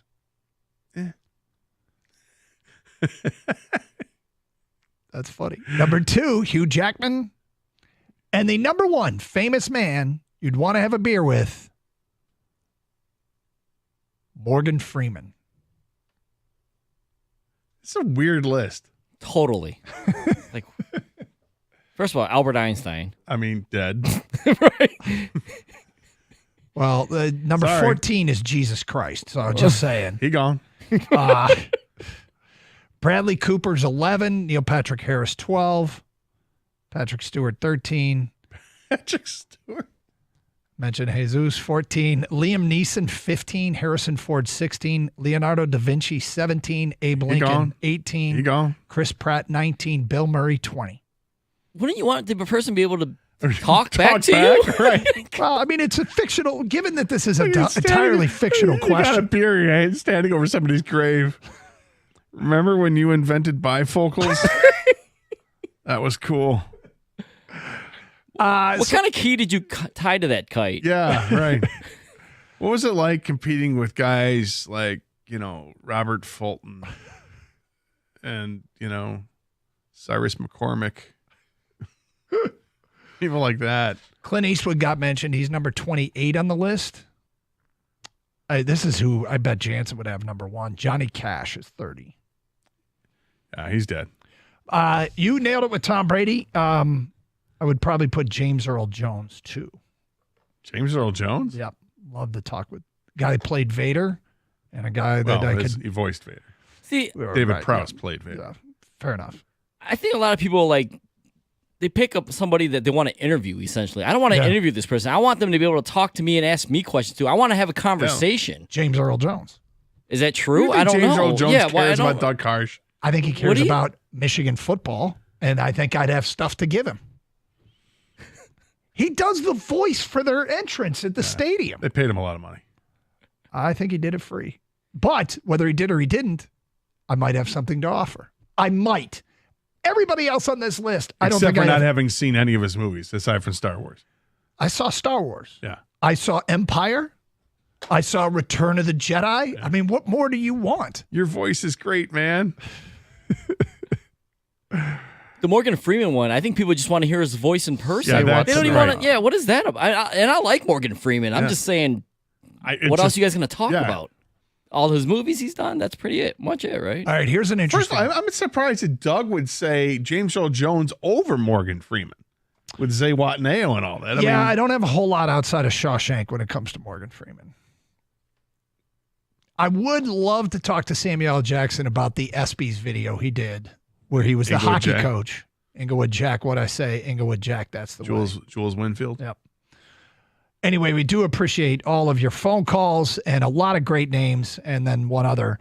Thank you very much for participating, and we will do another edition of Who's on Top sometime soon. I think Matt Damon would be a good one too, Gator. What do you He's think? on the list. I just think that he would talk to you. Like, yeah, I think you he's know, a talkative guy. I don't want to be with somebody who's like, I don't want to be here. You know, Kevin Hart is 96. I know I saw Damon at some point. This list is so long. Jon Stewart. I find Jon Stewart fascinating. He's really smart. I think he's really smart. Yep. May not agree with everything he has to say, but I appreciate the way that he presents it. I think he's a really smart guy. And I think it'd be fun to have a beer with. Oh, there's James Earl Jones is 59. I'm still looking for Matt Damon. Matt Damon's 52 on the list of famous men you'd like to have a beer with. Michael Jordan is 230. I just scrolled to the bottom and saw him at 230. I don't think Jordan would want to talk to me or anybody. May not, but still, that low on the list. Guess who's I'm 200? surprised too. The last on the list here at 250? Sheeran. Ed Sheeran. Sheeran he'd probably be my top 20 out of everybody. Dude. After that movie. Yeah. Yesterday. Oh, so good. I actually watched it. Is Ric Flair on that team? On this list? I haven't seen him. Well, look, I can go beyond 250. My God. Well, he wasn't up in the first 250, so never mind. He might have been. It's hard to scroll through this whole thing. Liv Schreiber, 259. I didn't. He'd probably be my top 20. Would he? Yeah, because I love as an actor. I like what he's done. What does he voice? Doesn't he voice? He voices the Hard Knocks. Is that okay? Yeah, I knew he voiced something. It's so weird to hear that voice because you put it to like his character Ray Donovan. How does it possibly match up? Yeah, I unfortunately don't. Hey, Stoney'd be disappointed. Bruce, 297. But all right, interesting story. College baseball. What happened to one college baseball player, maybe a number of college baseball players, was it way out of bounds? We will get to that today at 102 here on 97.1 The Ticket.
This time last year, the Red Wings were amid a 6-game losing streak just as they had fought their way into playoff contention. Detroit was crushed in back-to-back games by Ottawa, 6-2, then 6-1, ultimately leading Steve Yzerman to sell at the deadline, trading away Tyler Bertuzzi, Philip Hronek, Jacob Vrana, and Oskar Sundqvist. Fast forward to now, and the script has flipped. The Wings host the Islanders tonight, going for their first 7-game winning streak since 2012. Lucas Raymond said they haven't forgot what happened a year ago.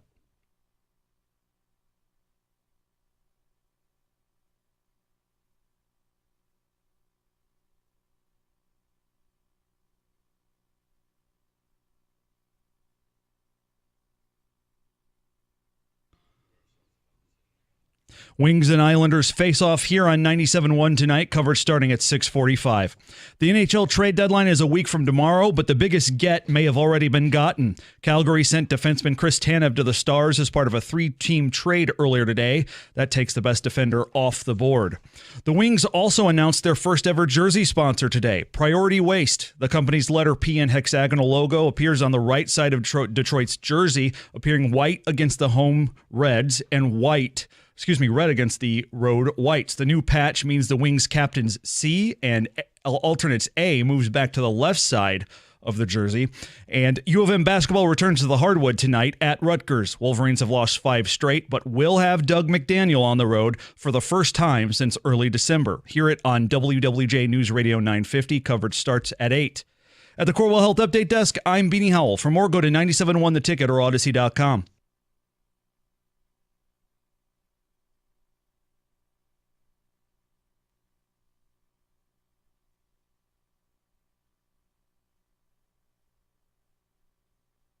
Doug Carr, Scott Anderson, 97.1 The Ticket. Open lines, 248-539-9797. Did a lot of Red Wing talk earlier, some Lions stuff mixed in. Just wrapped up another edition of Who's on Top. So I want to get to this story. It's it's gone viral on the internet, and I'm imagining a lot of people have a lot of opinions. Anna Maria College is a Division III athletic department. It's a small college in Paxton, Massachusetts, but they have a D3 sports teams. And there's a professor there by the name of James Duggan. I looked up his background. He's like a researcher, a commander of the Massachusetts State Police Anti-Terrorism Unit. He's a member of the FBI in Boston. He's on the Joint Terrorism Task Force. So he's an instructor, a professor there that it sounds like he might be doing, criminal justice, or there's a lot of now terrorism classes and things of that nature, anti-terrorism classes. And he had some, it appears to be baseball players in one of his classes. And they were going to miss some midterms as the baseball team went to Florida. And he sent out an email, apparently to the whole class, about some of these players that are going to miss the midterm. This is who that sent out the email? James Duggan, the professor of the class at this Anna Maria College. And he writes, some of you will be traveling to Florida with your sports teams. As a former D3 athlete, I disagree entirely with sports at this level interfering with academics. I hope your coaches have impressed upon all of you where D3 athletics will get you in life and where they will not. I hope your college education presents opportunities for you upon graduation, and I'm quite confident that you will not make a living as an athlete. Sorry. Nonetheless, I have adjusted my schedule for the midterm to accommodate those of you who will be traveling. We will still review the first half on Tuesday, but the exam is up and available for you. Have a safe trip and have fun, but keep things in perspective. I love this guy. Do you? Yeah. I think it's funny. I mean, he's dashing dreams, and at the same time, he's like, I just want you guys to put this in perspective. You're D3, okay? You're not likely going pro. If you were, you wouldn't be D3, or you would have been drafted out of high school. So what you are is you're enjoying sports at this level, and you're given opportunities. But, if I'm an athlete, I'm also going to say, hey, don't hate us because we're getting this opportunity.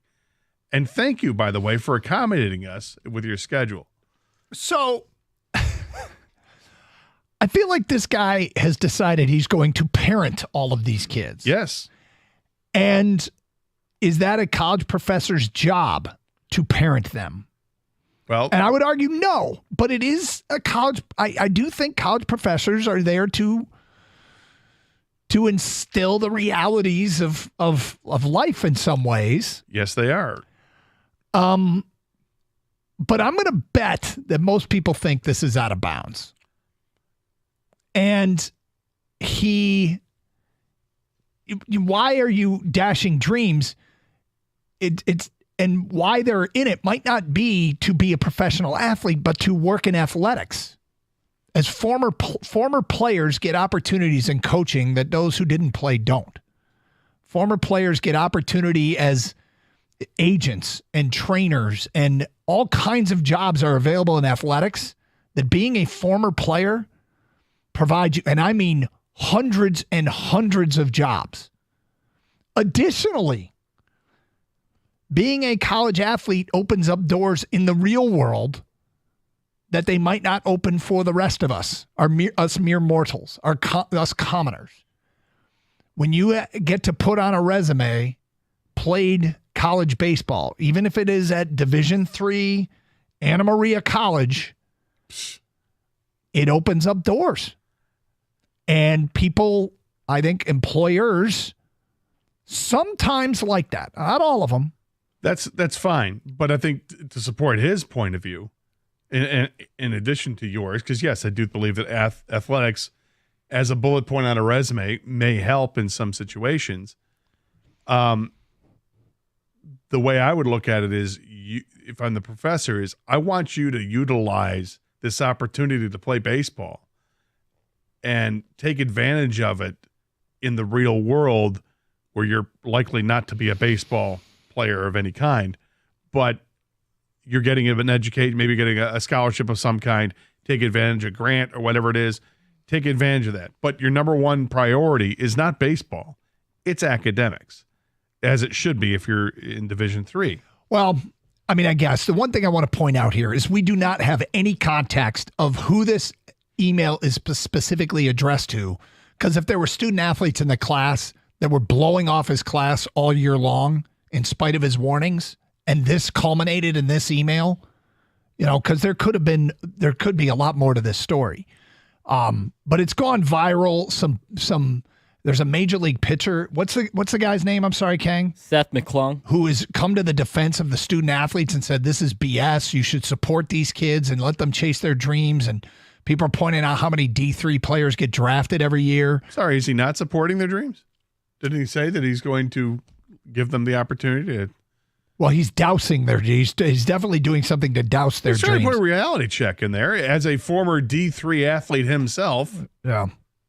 The thing that's really stupid about this is that Michigan State yesterday played at Georgia. They were down south. It's the middle of spring break. Yeah, they're in spring break. Michigan played at Loyola Marymount, played USC the night before, middle of spring break. Anna Maria College is sending their baseball team, and I think their softball team, down south the week of midterms. The week after midterms is spring break. So this is easily avoidable. Certainly student athletes are going to miss some classes, but this one is entirely avoidable. They need to sync up their schedules to allow for this. But Professor Dousing Dreams. Here's what Seth McClung. What does this guy teach? We couldn't figure it out. We were all over their website. I'm guessing it's criminal justice or some sort of anti-terrorism class. His background is in the FBI. If I were one of the Division III players, if I were one of the baseball players at this school, I wouldn't get too bent out of shape by what one of your professors has to say about it. Well, here's what Seth McClung had to say, who is former major league pitcher. And I don't know how he got roped into this, but he wrote, "This is bad. D3 students deserve better. A student athlete reached out to me yesterday. He didn't know how to respond. This is bad. This is really bad. If I was a baseball coach, any type of coach at Anna Maria College, I would be having a very firm conversation with James Duggan and his inappropriate way to speak to and belittle student athletes. Sorry you didn't go pro, Duggan. Don't take it out on the kids. Dear Internet, please do your thing. D3 athletes, you deserve better than this guy. Well, maybe this professor really just emphasizes the student part of student athlete. Because we talk about big-time colleges so much, we forget they are students half the time. It's funny, my dad having been a college professor, but loved college athletics, I'm not sure which side of this argument he would be on. I think he'd kind of be like, well, the professor is right to make sure that they are taking their academics seriously. But he also once let out a class early because Michigan had a noon tip in March Madness and he knew none of his students would care. And so he said, here's what you're going to need to know. I'm going to let you go early. And so you can go watch the game. I also think there's a difference between being at a Big Ten school than being at Anna Maria College. Yeah, but to the professors who take it as seriously, maybe not. Maybe they all take it very seriously. I don't know. I would imagine there's quite a few professors throughout the country that take umbrage that they have to cater to the student athlete schedule. That's part of the deal. Okay, hey, here are our student athletes. We need to, we're trying to sync up schedules here because they're going to be, on the road for this, and this date. We need to make sure we get the homework schedule right and the testing schedule right. And, there's a lot of hoops that they've got to go through to accommodate that. Right. So I could see professors getting bent out of shape and taking great umbrage to this. Like, why do I have to, take time out of what I'm doing as a professor to cater specifically to these two kids that are into class because they happen to be scholarship athletes? 248-539-9797. We'll get to your phone calls and feedback coming up. It's Carson Anderson, 97.1 The Ticket. Take a look outside. It is nice out. If you want your lawn to look spectacular this summer, do the right thing and call Natural Way Lawn and Tree Service, where you get green, stay green with Natural Way. 888-GET-GREEN is a telephone number. And for this limited time, you purchase a full lawn program, you get free grub control, but you got to mention my name. And you want to get green and stay green and save some green. You can do that when you prepay. Call by the end of the month. You get the early bird discount. That is awesome. You don't want to see crabgrass in the summer. Despite the snow and cold, you got to start thinking about it right now because that first application happens to be the most important for crabgrass control. See, by the time you see crabgrass, it's too late to fix it. Get on a schedule right now. Schedule early and call right now. Again, you're going to get that early bird discount. That is great. This is a company that's been locally owned for over 30 years. They offer the 100% satisfaction guarantee. It's a company I've used for about a dozen years now. I love what Natural Way does. Give them a call today, 888-GET-GREEN, or visit naturalwaylawn.com.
We got open lines. It's what we do. Carson Anderson, 97.1 The Ticket, 248-539-9797. Let's get back to your calls. Nate, you're on 97.1 The Ticket. What's up, Nate?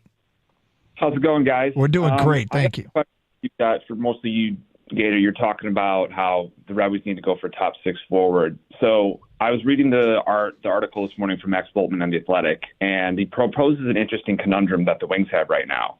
We have $27 million in cap space after this year with both Raymond and Seider to sign, who's going to be probably $15 million combined, right? Yep. And you have Patty Kane, Sprong, Gostisbehere is probably going to get filled in by Edvinsson, so he's probably gone. And you have Joe Veleno you need to sign too. So, and you have Costin in the press box every night. So, who's on the outs if you really want to bring in a top 6 guy? I'm not sure how we're going to make that cap situation Yeah, I work. didn't say that I would. I'm saying if you're going to trade, if you're going to make a trade, then it has to be for something that's going to be of substance, like a top 6 forward or a top 4 defenseman. I don't know if they need to do anything because I don't know if I want to wreck the chemistry that they have going for them. Now, if you are to go for something like that, that's the argument in favor, Nate, of going with a rental player because you're not going to upset what you need to do moving forward with re-signing all these free agents that you're going to have on your roster. So if you can find somebody who's, a rental type, go ahead. If it's one of those top 4 defensemen or top 6 forwards. Yeah, it's an interesting spot. I'm curious, especially with Berggren too. Trade bait, is he going to come up and replace Perron? I don't know. Yzerman's in a really interesting spot. It sounds like the dumbest thing to say, but it's serious. You have to be clearly getting better.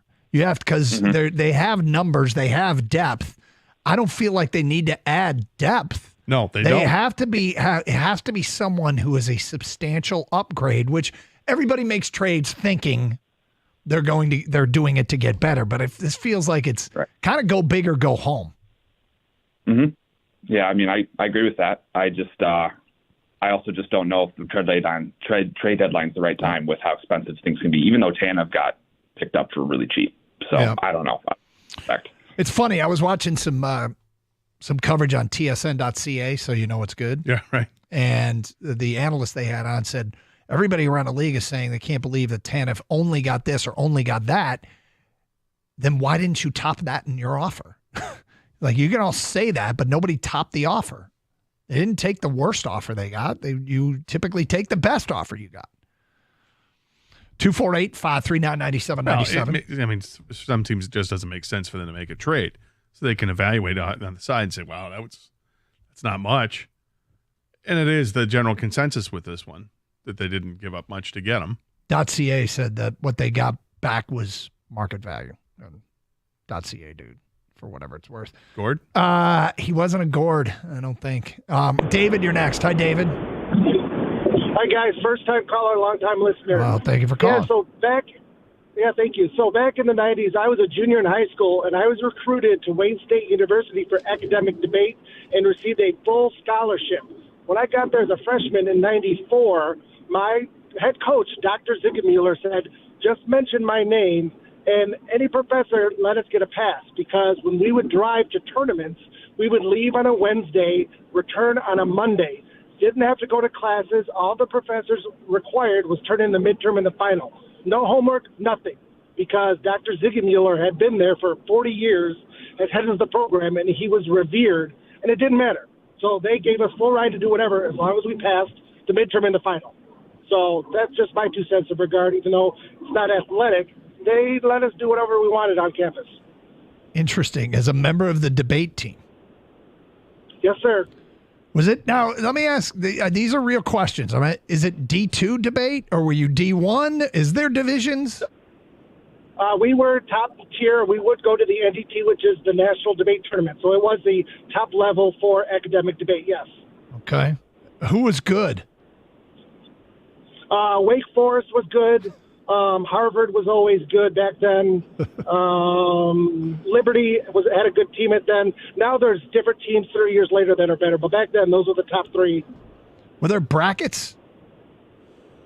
They would break you up once you got there based on qualifying tournaments, because you would have to earn a certain number of points depending on the strength of a tournament you won. So, like, the Michigan tournament might get you 2 points, versus a win at the Wayne State tournament would be one because it would be deemed a higher level and higher quality of opponent type of tournament. So it's a quad 1 win. Yeah, quad 1. Pretty much. David, I'm so fascinated. If you were beating a D1 school, if you were beating a D1 school, for example, over a D2 school, it would be ranked as a better victory. David, thank you for sharing.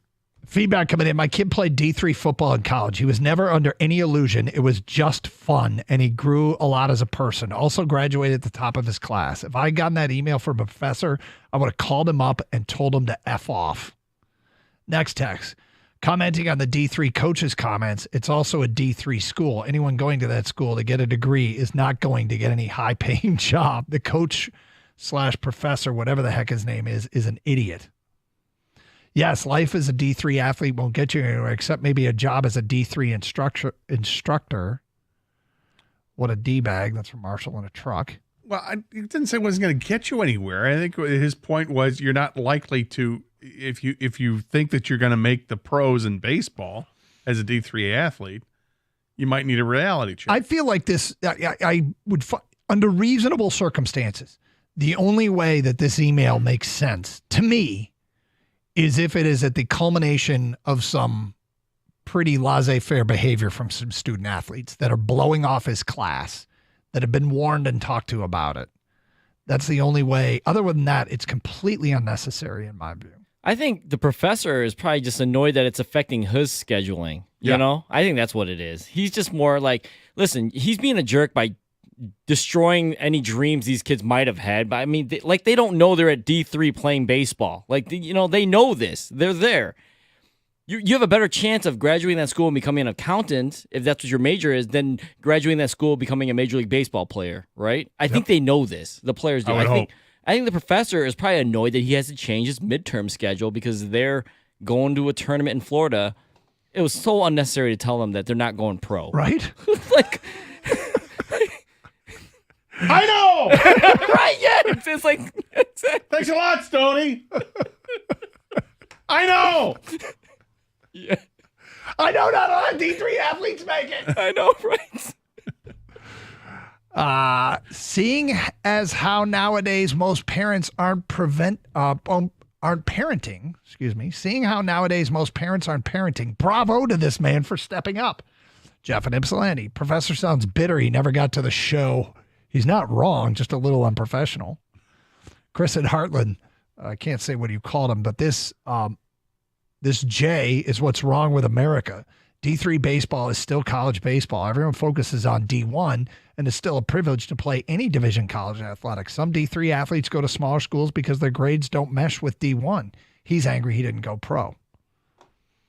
And he calls him the J word again. I don't think he's angry. I think if you don't think there's truth to his statement, and I guess you just want to be angry. I understand that maybe this isn't what you expect a guy to say. And do I think it's a little inappropriate? Yeah, I do. I think it's also kind of funny.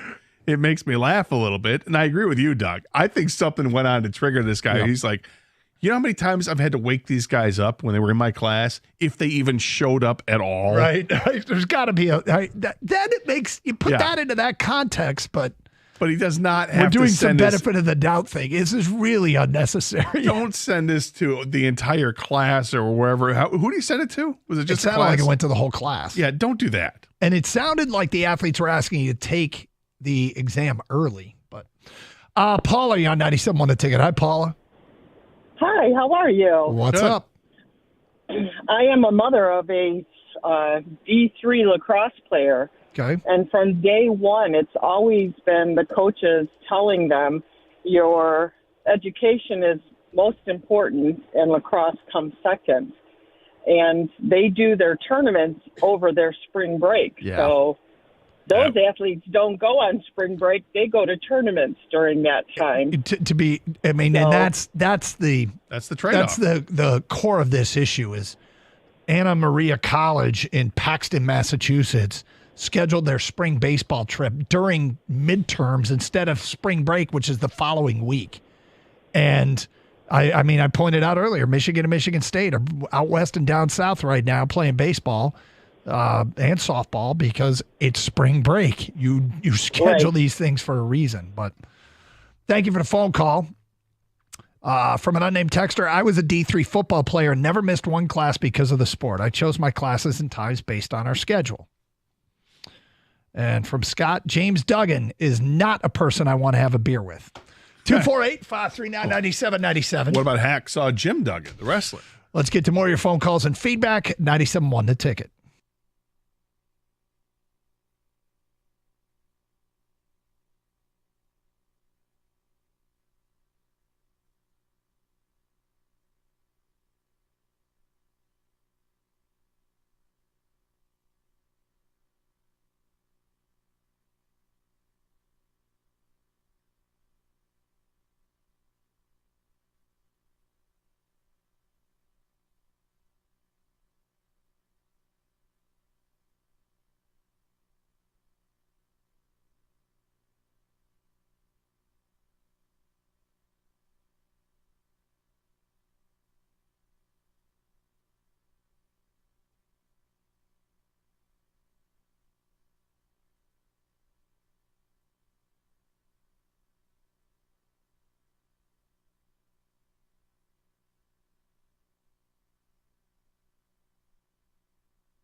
Doug Carr, Scott Anderson, 97.1 The Ticket. Open lines, 248-539-9797.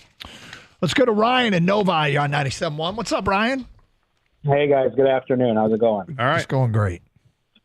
Great. I just wanted to weigh in on some of the Red Wings talk. It's been great to have a good hockey team once again, and I wanted to get your guys' opinion. I think looking at the trade deadline for me, I think the Wings are in a very peculiar spot because I'm not really ready to leverage the future to try to make a run at the Cup now, because I still just feel like they're a little bit of a ways away from these true top contending teams. I know Bergeron's been the name that's come up a ton as far as a guy that's expiring contract. He's over a point per game player in the AHL. Are there any other names as far as prospects go that you guys would be comfortable moving? Like, I'm looking at a guy like Elmer Soderblom, who obviously had looked nice in some games last season. I think he's got 20 points in like 44 games this year in the AHL. And that's, I guess, one aspect of Steve Yzerman's tenure here, where this is a big question, Ryan. I would tell you there's a lot to tackle here. The biggest reason is because we got to start with the premise, and the premise is, are they a Cup contender? And if you look at the last 5 teams, last 5 full seasons, I should say, there have been 10 teams that have gone to the Stanley Cup Finals. In late February, 4 of those 10 teams had 70-something points, which is what the Red Wings have right now. So we're talking, and we eliminated the COVID year because obviously that was a short season. You only played in your division. So 4 of the 10 teams that have gone on to play for the last 5 Stanley Cups have had 70-something points, just like the Wings. That to me says they could be a Cup contender because of the way they are playing right now. However, there's a reality part of my head, Ryan, that's saying they're not. I would be willing to give up almost anybody in the organization if I thought it gave me a significantly better chance to make a Cup run this year. But I'm struggling with how legitimate of a Cup contender they are. I mean, why protect anybody if you think you can win a championship? Well, the other thing is the player you brought up, Ryan, and Elmer Soderblom, the Athletic just came out with their hockey rankings. They ranked the Red Wings organization as having the second best prospect rankings of pool of players in the NHL. Soderblom is number 10 on the Red Wings list of prospects, just to kind of put where somebody has them ranked. Obviously he's a big forward, and we saw a glimpse of him. We got excited because to see somebody who's 6'8", 6'9" on skates is pretty impressive. But yeah, I don't think that they would have any qualms with trading someone like that. I think the ones that they want to hang on to right now seem to be the guys certainly at the top of that list when you're looking at the players you just drafted, like Nate Danielson, Marco Kasper being a first-round pick, Axel Sandin Palika. Did you give up one of the goalies? You're right, because they have Augustine, who's playing at Michigan State, and they have Kosa, who's playing with Grand Rapids. I mean, you could, but then again, you're talking about a guy who's, what's Augustine, 18, 19 years old, and Kosa's 20, 21. That's why it's easy. 21. Goalies have long runways. Yeah. But they've got players, that gets to the point, Ryan, they've got players and prospects that I think other teams covet. Yeah, I think obviously for me, it's a little bit frustrating to see the only 2 Steve Yzerman draft picks on this NHL club right now are Mo Seider and Lucas Raymond. But, I mean, they do have a deep farm system, and I know you guys have talked about bringing Simon Edmondson up, and people are probably scratching their heads. Like, I think he's almost a point-per-game player in the AHL right now, too. But you have, Justin Hull, Jeff Petrie seems to be one of the worst players on the ice every single night. So how do you guys balance? I mean, what do you seem to think that they can do defensively to make a move here? I think you just hit on the 2. I think, Hull doesn't even get on the ice anymore. And, Petrie, if you watch him play, he can be frustrating. But he's he's got good size. He does play physical, but does he make some mistakes? Sure. He's a veteran player. And if you're looking to promote Edvinsson, you're not going to promote Edvinsson unless you know that you've got a slot where he's going to play every night. You're not going to promote him so he can play, 10 of the last 23 games or 10 of the last 22 games, unless it's for the last 10 games. Well, So how do you do that? It's a weird situation too because they've got depth. I think it's got to be a clear and major upgrade. Yeah. And if you're not going to, and there might be players that are available that names haven't been floated out there. I haven't seen the one that I've gone, yes. There are guys that would help them for sure. You would improve if you added a Tarasenko. You'd improve if you added Getzel. But Getzel's not healthy right now. But Gwenzel. The bottom line is they have a chance to just keep it as it is and improve from within with Evanson. So yeah, and if they were to do that, but that's going to take, then who do you pull off the ice? Do you pull Petrie off the ice and put in Edvinson? I think that's a move that could be made, but they're not going to do it until they feel completely comfortable with Simon Edvinson and where he's at. Did score a game winner last night for Grand Rapids. Yeah, they're playing well. Yeah, they've got points in 16 straight games, and he's got 27 points in 46 games this year. 248-539-9797.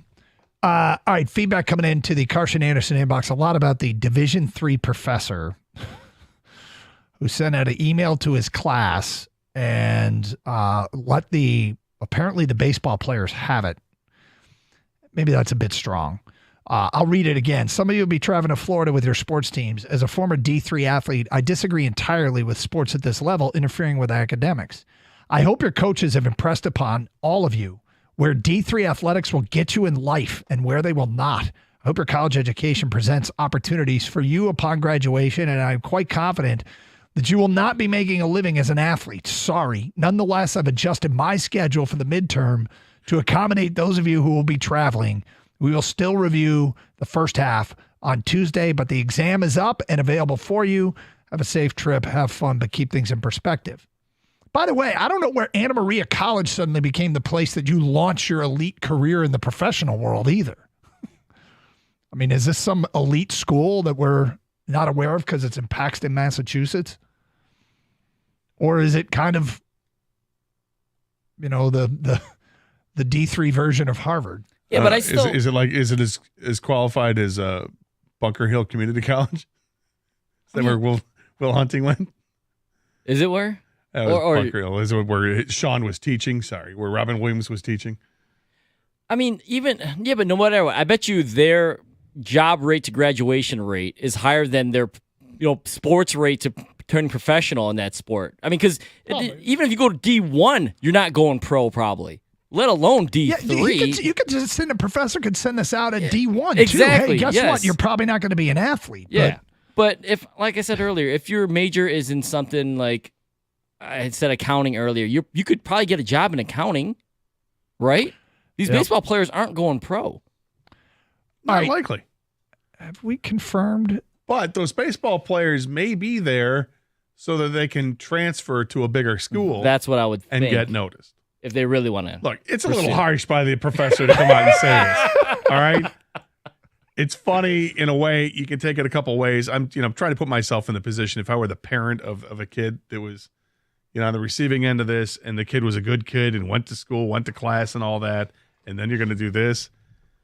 Then I guess then you got to be a parent and pump up your kid and say, hey, don't listen to him. You do what you're going to do. All right. Here's one. We have a text that's come in here. This person starts with Cameron Lucia here, Division I golfer for Western Michigan University. We have cross references. There is a Cameron Lucia. All right. And Cameron writes, I had to choose between going to a tournament or missing the tournament because my professor told me if I missed another class because of a tournament, I'd be knocked down 1.5 letter grades. The athletic department said it's ultimately up to the professor and that they could not intervene. So I had to make the choice and stay home. I mean, part of me would, right, if Cameron Lucia is good enough to make it in the LPGA, she'll make it whether she goes to this tournament or not, right? One would imagine. I mean, I don't know if it was the tournament. Was it a qualifying tournament or was it just were you off at Ball State? I don't know. Yeah. That's crappy she had to choose, though. That is kind of crappy. I mean, she's there to play golf as well as get an education. Well, and the crappy thing is, like, our football players accommodated, our basketball players accommodated. Probably. The hockey team, they're a top 5 hockey team. Are they? You better have the same rules for. Yeah. Don't get into Title IX areas. Well, I'm just saying. Joe in a truck, that instructor is a total coward. If you have a problem with the schedule, don't blame the players. Take it up with the administration. Typical bully. Go after the kids and not someone that can control his employment. You know what? I mean, I hope he did say something to the administration because midterms shouldn't be the week the baseball team goes down south. That should be spring break.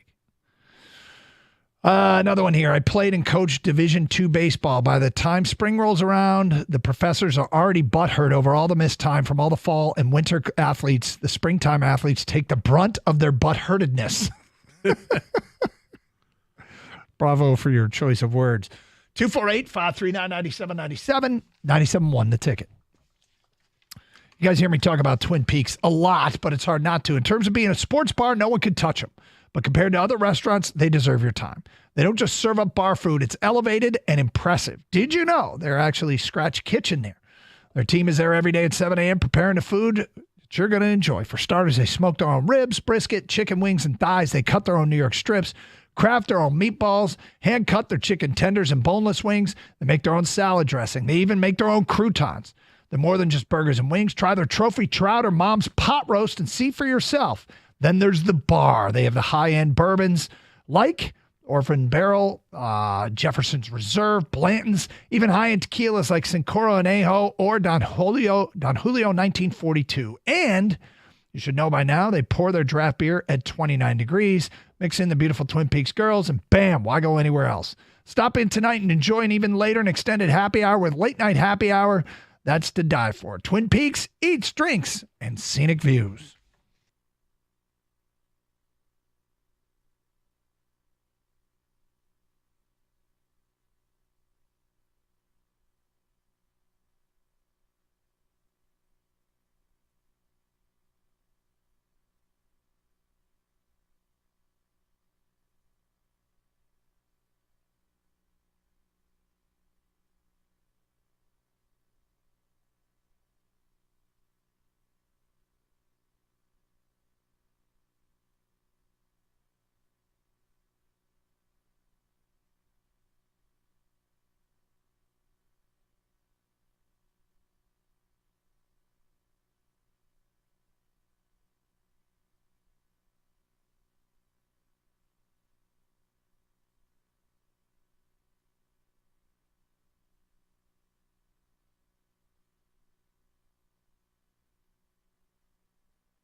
Some kind of cool, Gator. Guess who Kang had on the Kang Collects podcast this week? I'll give you a clue. Okay. former Carson Anderson intern. He's now established. He's made it. Big time.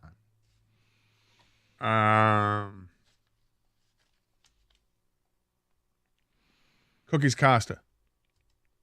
No. No, he's doing well for himself, one might say. Martin Weiss. Also doing well for himself. No, it is Vinny Goodwill. Oh, hey, there you go. Well, who is now NBA writer for Yahoo. Isn't that what he's doing? Yeah, senior NBA writer for Yahoo Sports. So why did you have Vinny on? So as anyone has ever heard on the Kane Collects podcast, if you can collect it, I'll talk about it. Mm-hmm. And he's a sneakerhead, so he kind of collects shoes. We talked about just the sneaker culture in the NBA, some of Vince's favorite shoes, and of course we had to dive in a little bit about the NBA and the Pistons and what's going on with them. But yeah, it was good to talk to Vince. He's the one who brought up on the podcast that he was our intern at one point. I wasn't even going to mention it, but hey, it's true. Nice. And a lot of our former interns have done well. Yes. Yeah, we had a good track record. The Carson Anderson tree. Yeah. There is a tree. There is a tree. Well, I think fondly back to the days when I ran the intern program and had to interview interns. And I remember sitting there with Glenn Lucky LeGrew, and he told me, we want the kids that don't know anything. I said, what do you mean? He goes, because then we can mold them. I'm like, that's a decent point. But Kang came through. It's true. Another product. Yeah. So the internship program. Did you get the STFU speech? Was that came after? That came after. Yeah. But that speech has done necessary. That speech has done some people some good. I think it did. Mostly us. But people listened, followed the instructions. I'll just never forget Red Wing dude that just came in every day and watch a game. Yeah, watch a game. Yeah. You gonna talk about it? Yeah, we're probably gonna talk about it. What'd you think of that power play? I didn't think the power play was any good at all. And I'm like, okay, we're about to do this on the air. I mean, we gotta, but it was kind of a nonstop thing. We're gonna take you aside right now, and this is the STFU speech. Yep. We'll incorporate you. Believe me. We'll ask you, hey, did you see the game last night? But in the meantime, Kang's behind the glass, just kind of rubbing his forehead. Yep. Yep. And then Kang's like, give me a speech. Everyone who gets that speech too, after they've been with us for a few months and they know Doug, and Doug's a totally nice guy, great guy, they'll tell me, dude, in the beginning when he gave me that speech, I thought he was a hard ass. Yeah, I'm like, oh my God. Biggest D ever. Yeah. These kids say nothing for weeks. They're just Yep. All they ask is, what can I do to help? Yep. And we tell them, and eventually, I think just about every intern that gets that speech eventually gets woven into the show somehow, some way. But it's just at the beginning, just sit tight, observe, and take it all in, and this will all work out. It's not. We don't need to. You're not trying out for an air shift right now, but okay. College football. They're already mulling expansion to 14 teams before we've even done the 12-team thing. Why are we doing this? Why are they thinking of expanding? We just approved the 12-team format back in January. How they're going to do the 5-7 model, or that's what it is, right? 5-7. And now they're looking at a 3-3-2-2-1 model where there's going to be 3 automatic bids to Big Ten schools, 3 automatic bids to SEC schools, 2 such bids for the Big 12 and the ACC, and then 1 for the group of 5, and then 3 at-large bids.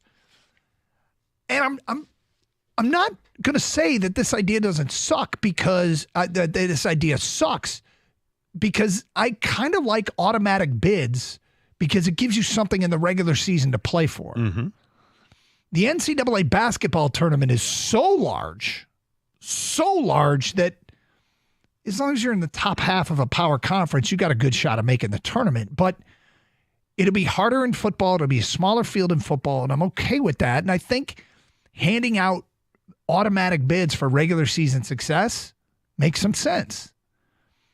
But why are we expanding before we've even seen this? Does that make any sense? Well, maybe they made a mistake by going with it too early to say 12. Maybe they made a mistake.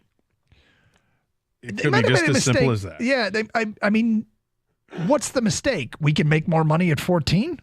That 14 makes more sense. It's more competitive, whatever reasons you want to give, or maybe there's more things to consider. I don't know if I like the idea of guaranteeing any conference any certain number of bids. I think you have to earn them. You don't just get them. Well, but whatever, we'll see. I hear what you're saying, that there'll be some years you'll have 5 teams that are worthy, and some years you'll have 2 teams that are worthy. And anytime you try but that's the truth of, quite frankly, any postseason system that's set before the season starts, because there are going to be 12 teams this coming year battling for the college football playoff. There might only be 6 of them that are national championship caliber. There might be 14 of them. Year to year, if you try to fit every season into a format, there's going to eventually be controversy or unworthy teams getting bids. There's going to be controversy. I get it. I'm just saying that maybe they didn't think it through enough, or maybe they got some new information. It makes more sense to do it this way. I don't know. It doesn't bother me in the least, because I think having it, if it's 12 teams, I think it's great. I think if you go up to 14, I'd be interested to see how that bracket works out. But I'm not against it, because I think it makes the regular season matter. It matters more for more teams. And better than that, it makes the postseason matter more, because I want to see these players play. When you include the postseason, if you're including the bowl games, there's no doubt, because bowl games, the opt-outs of bowl games made some of these games horrifically bad. When literally, I mean, I did a Motor City Bowl a couple years ago where basically Nevada's coach left and so did half the team. And you just had players that hadn't played all season long starting in a bowl game. And that was happening more and more frequently. So anyway, I find it weird that they're already considering changing a system that they haven't even actually debuted. Rico Beard has made his way in studio. Talking college football playoffs. Yeah. Yeah, it probably would have been better off to just stick with the 4 and then break out to 14. But you're going to give us 2 years of 12-team playoffs. It's just odd. Which will then become obsolete. Yeah. And then it'll move on to 14. I'd rather just go from 4 to 14. Well, maybe they're just anticipating what the landscape's going to look like in a couple of years. Are we going to see, conferences shift again? No, I think, Gator, it was, in my opinion, reading all this stuff, it was the Big Ten SEC flex. We want some things done, or else we're going to break away from the union. And yeah. And we want guaranteed spots. I love the B1G, but I'm a little bit, all right, get over yourself. They can't, because they realize B1G and the SEC hold all the cards. So you're going to bow down to us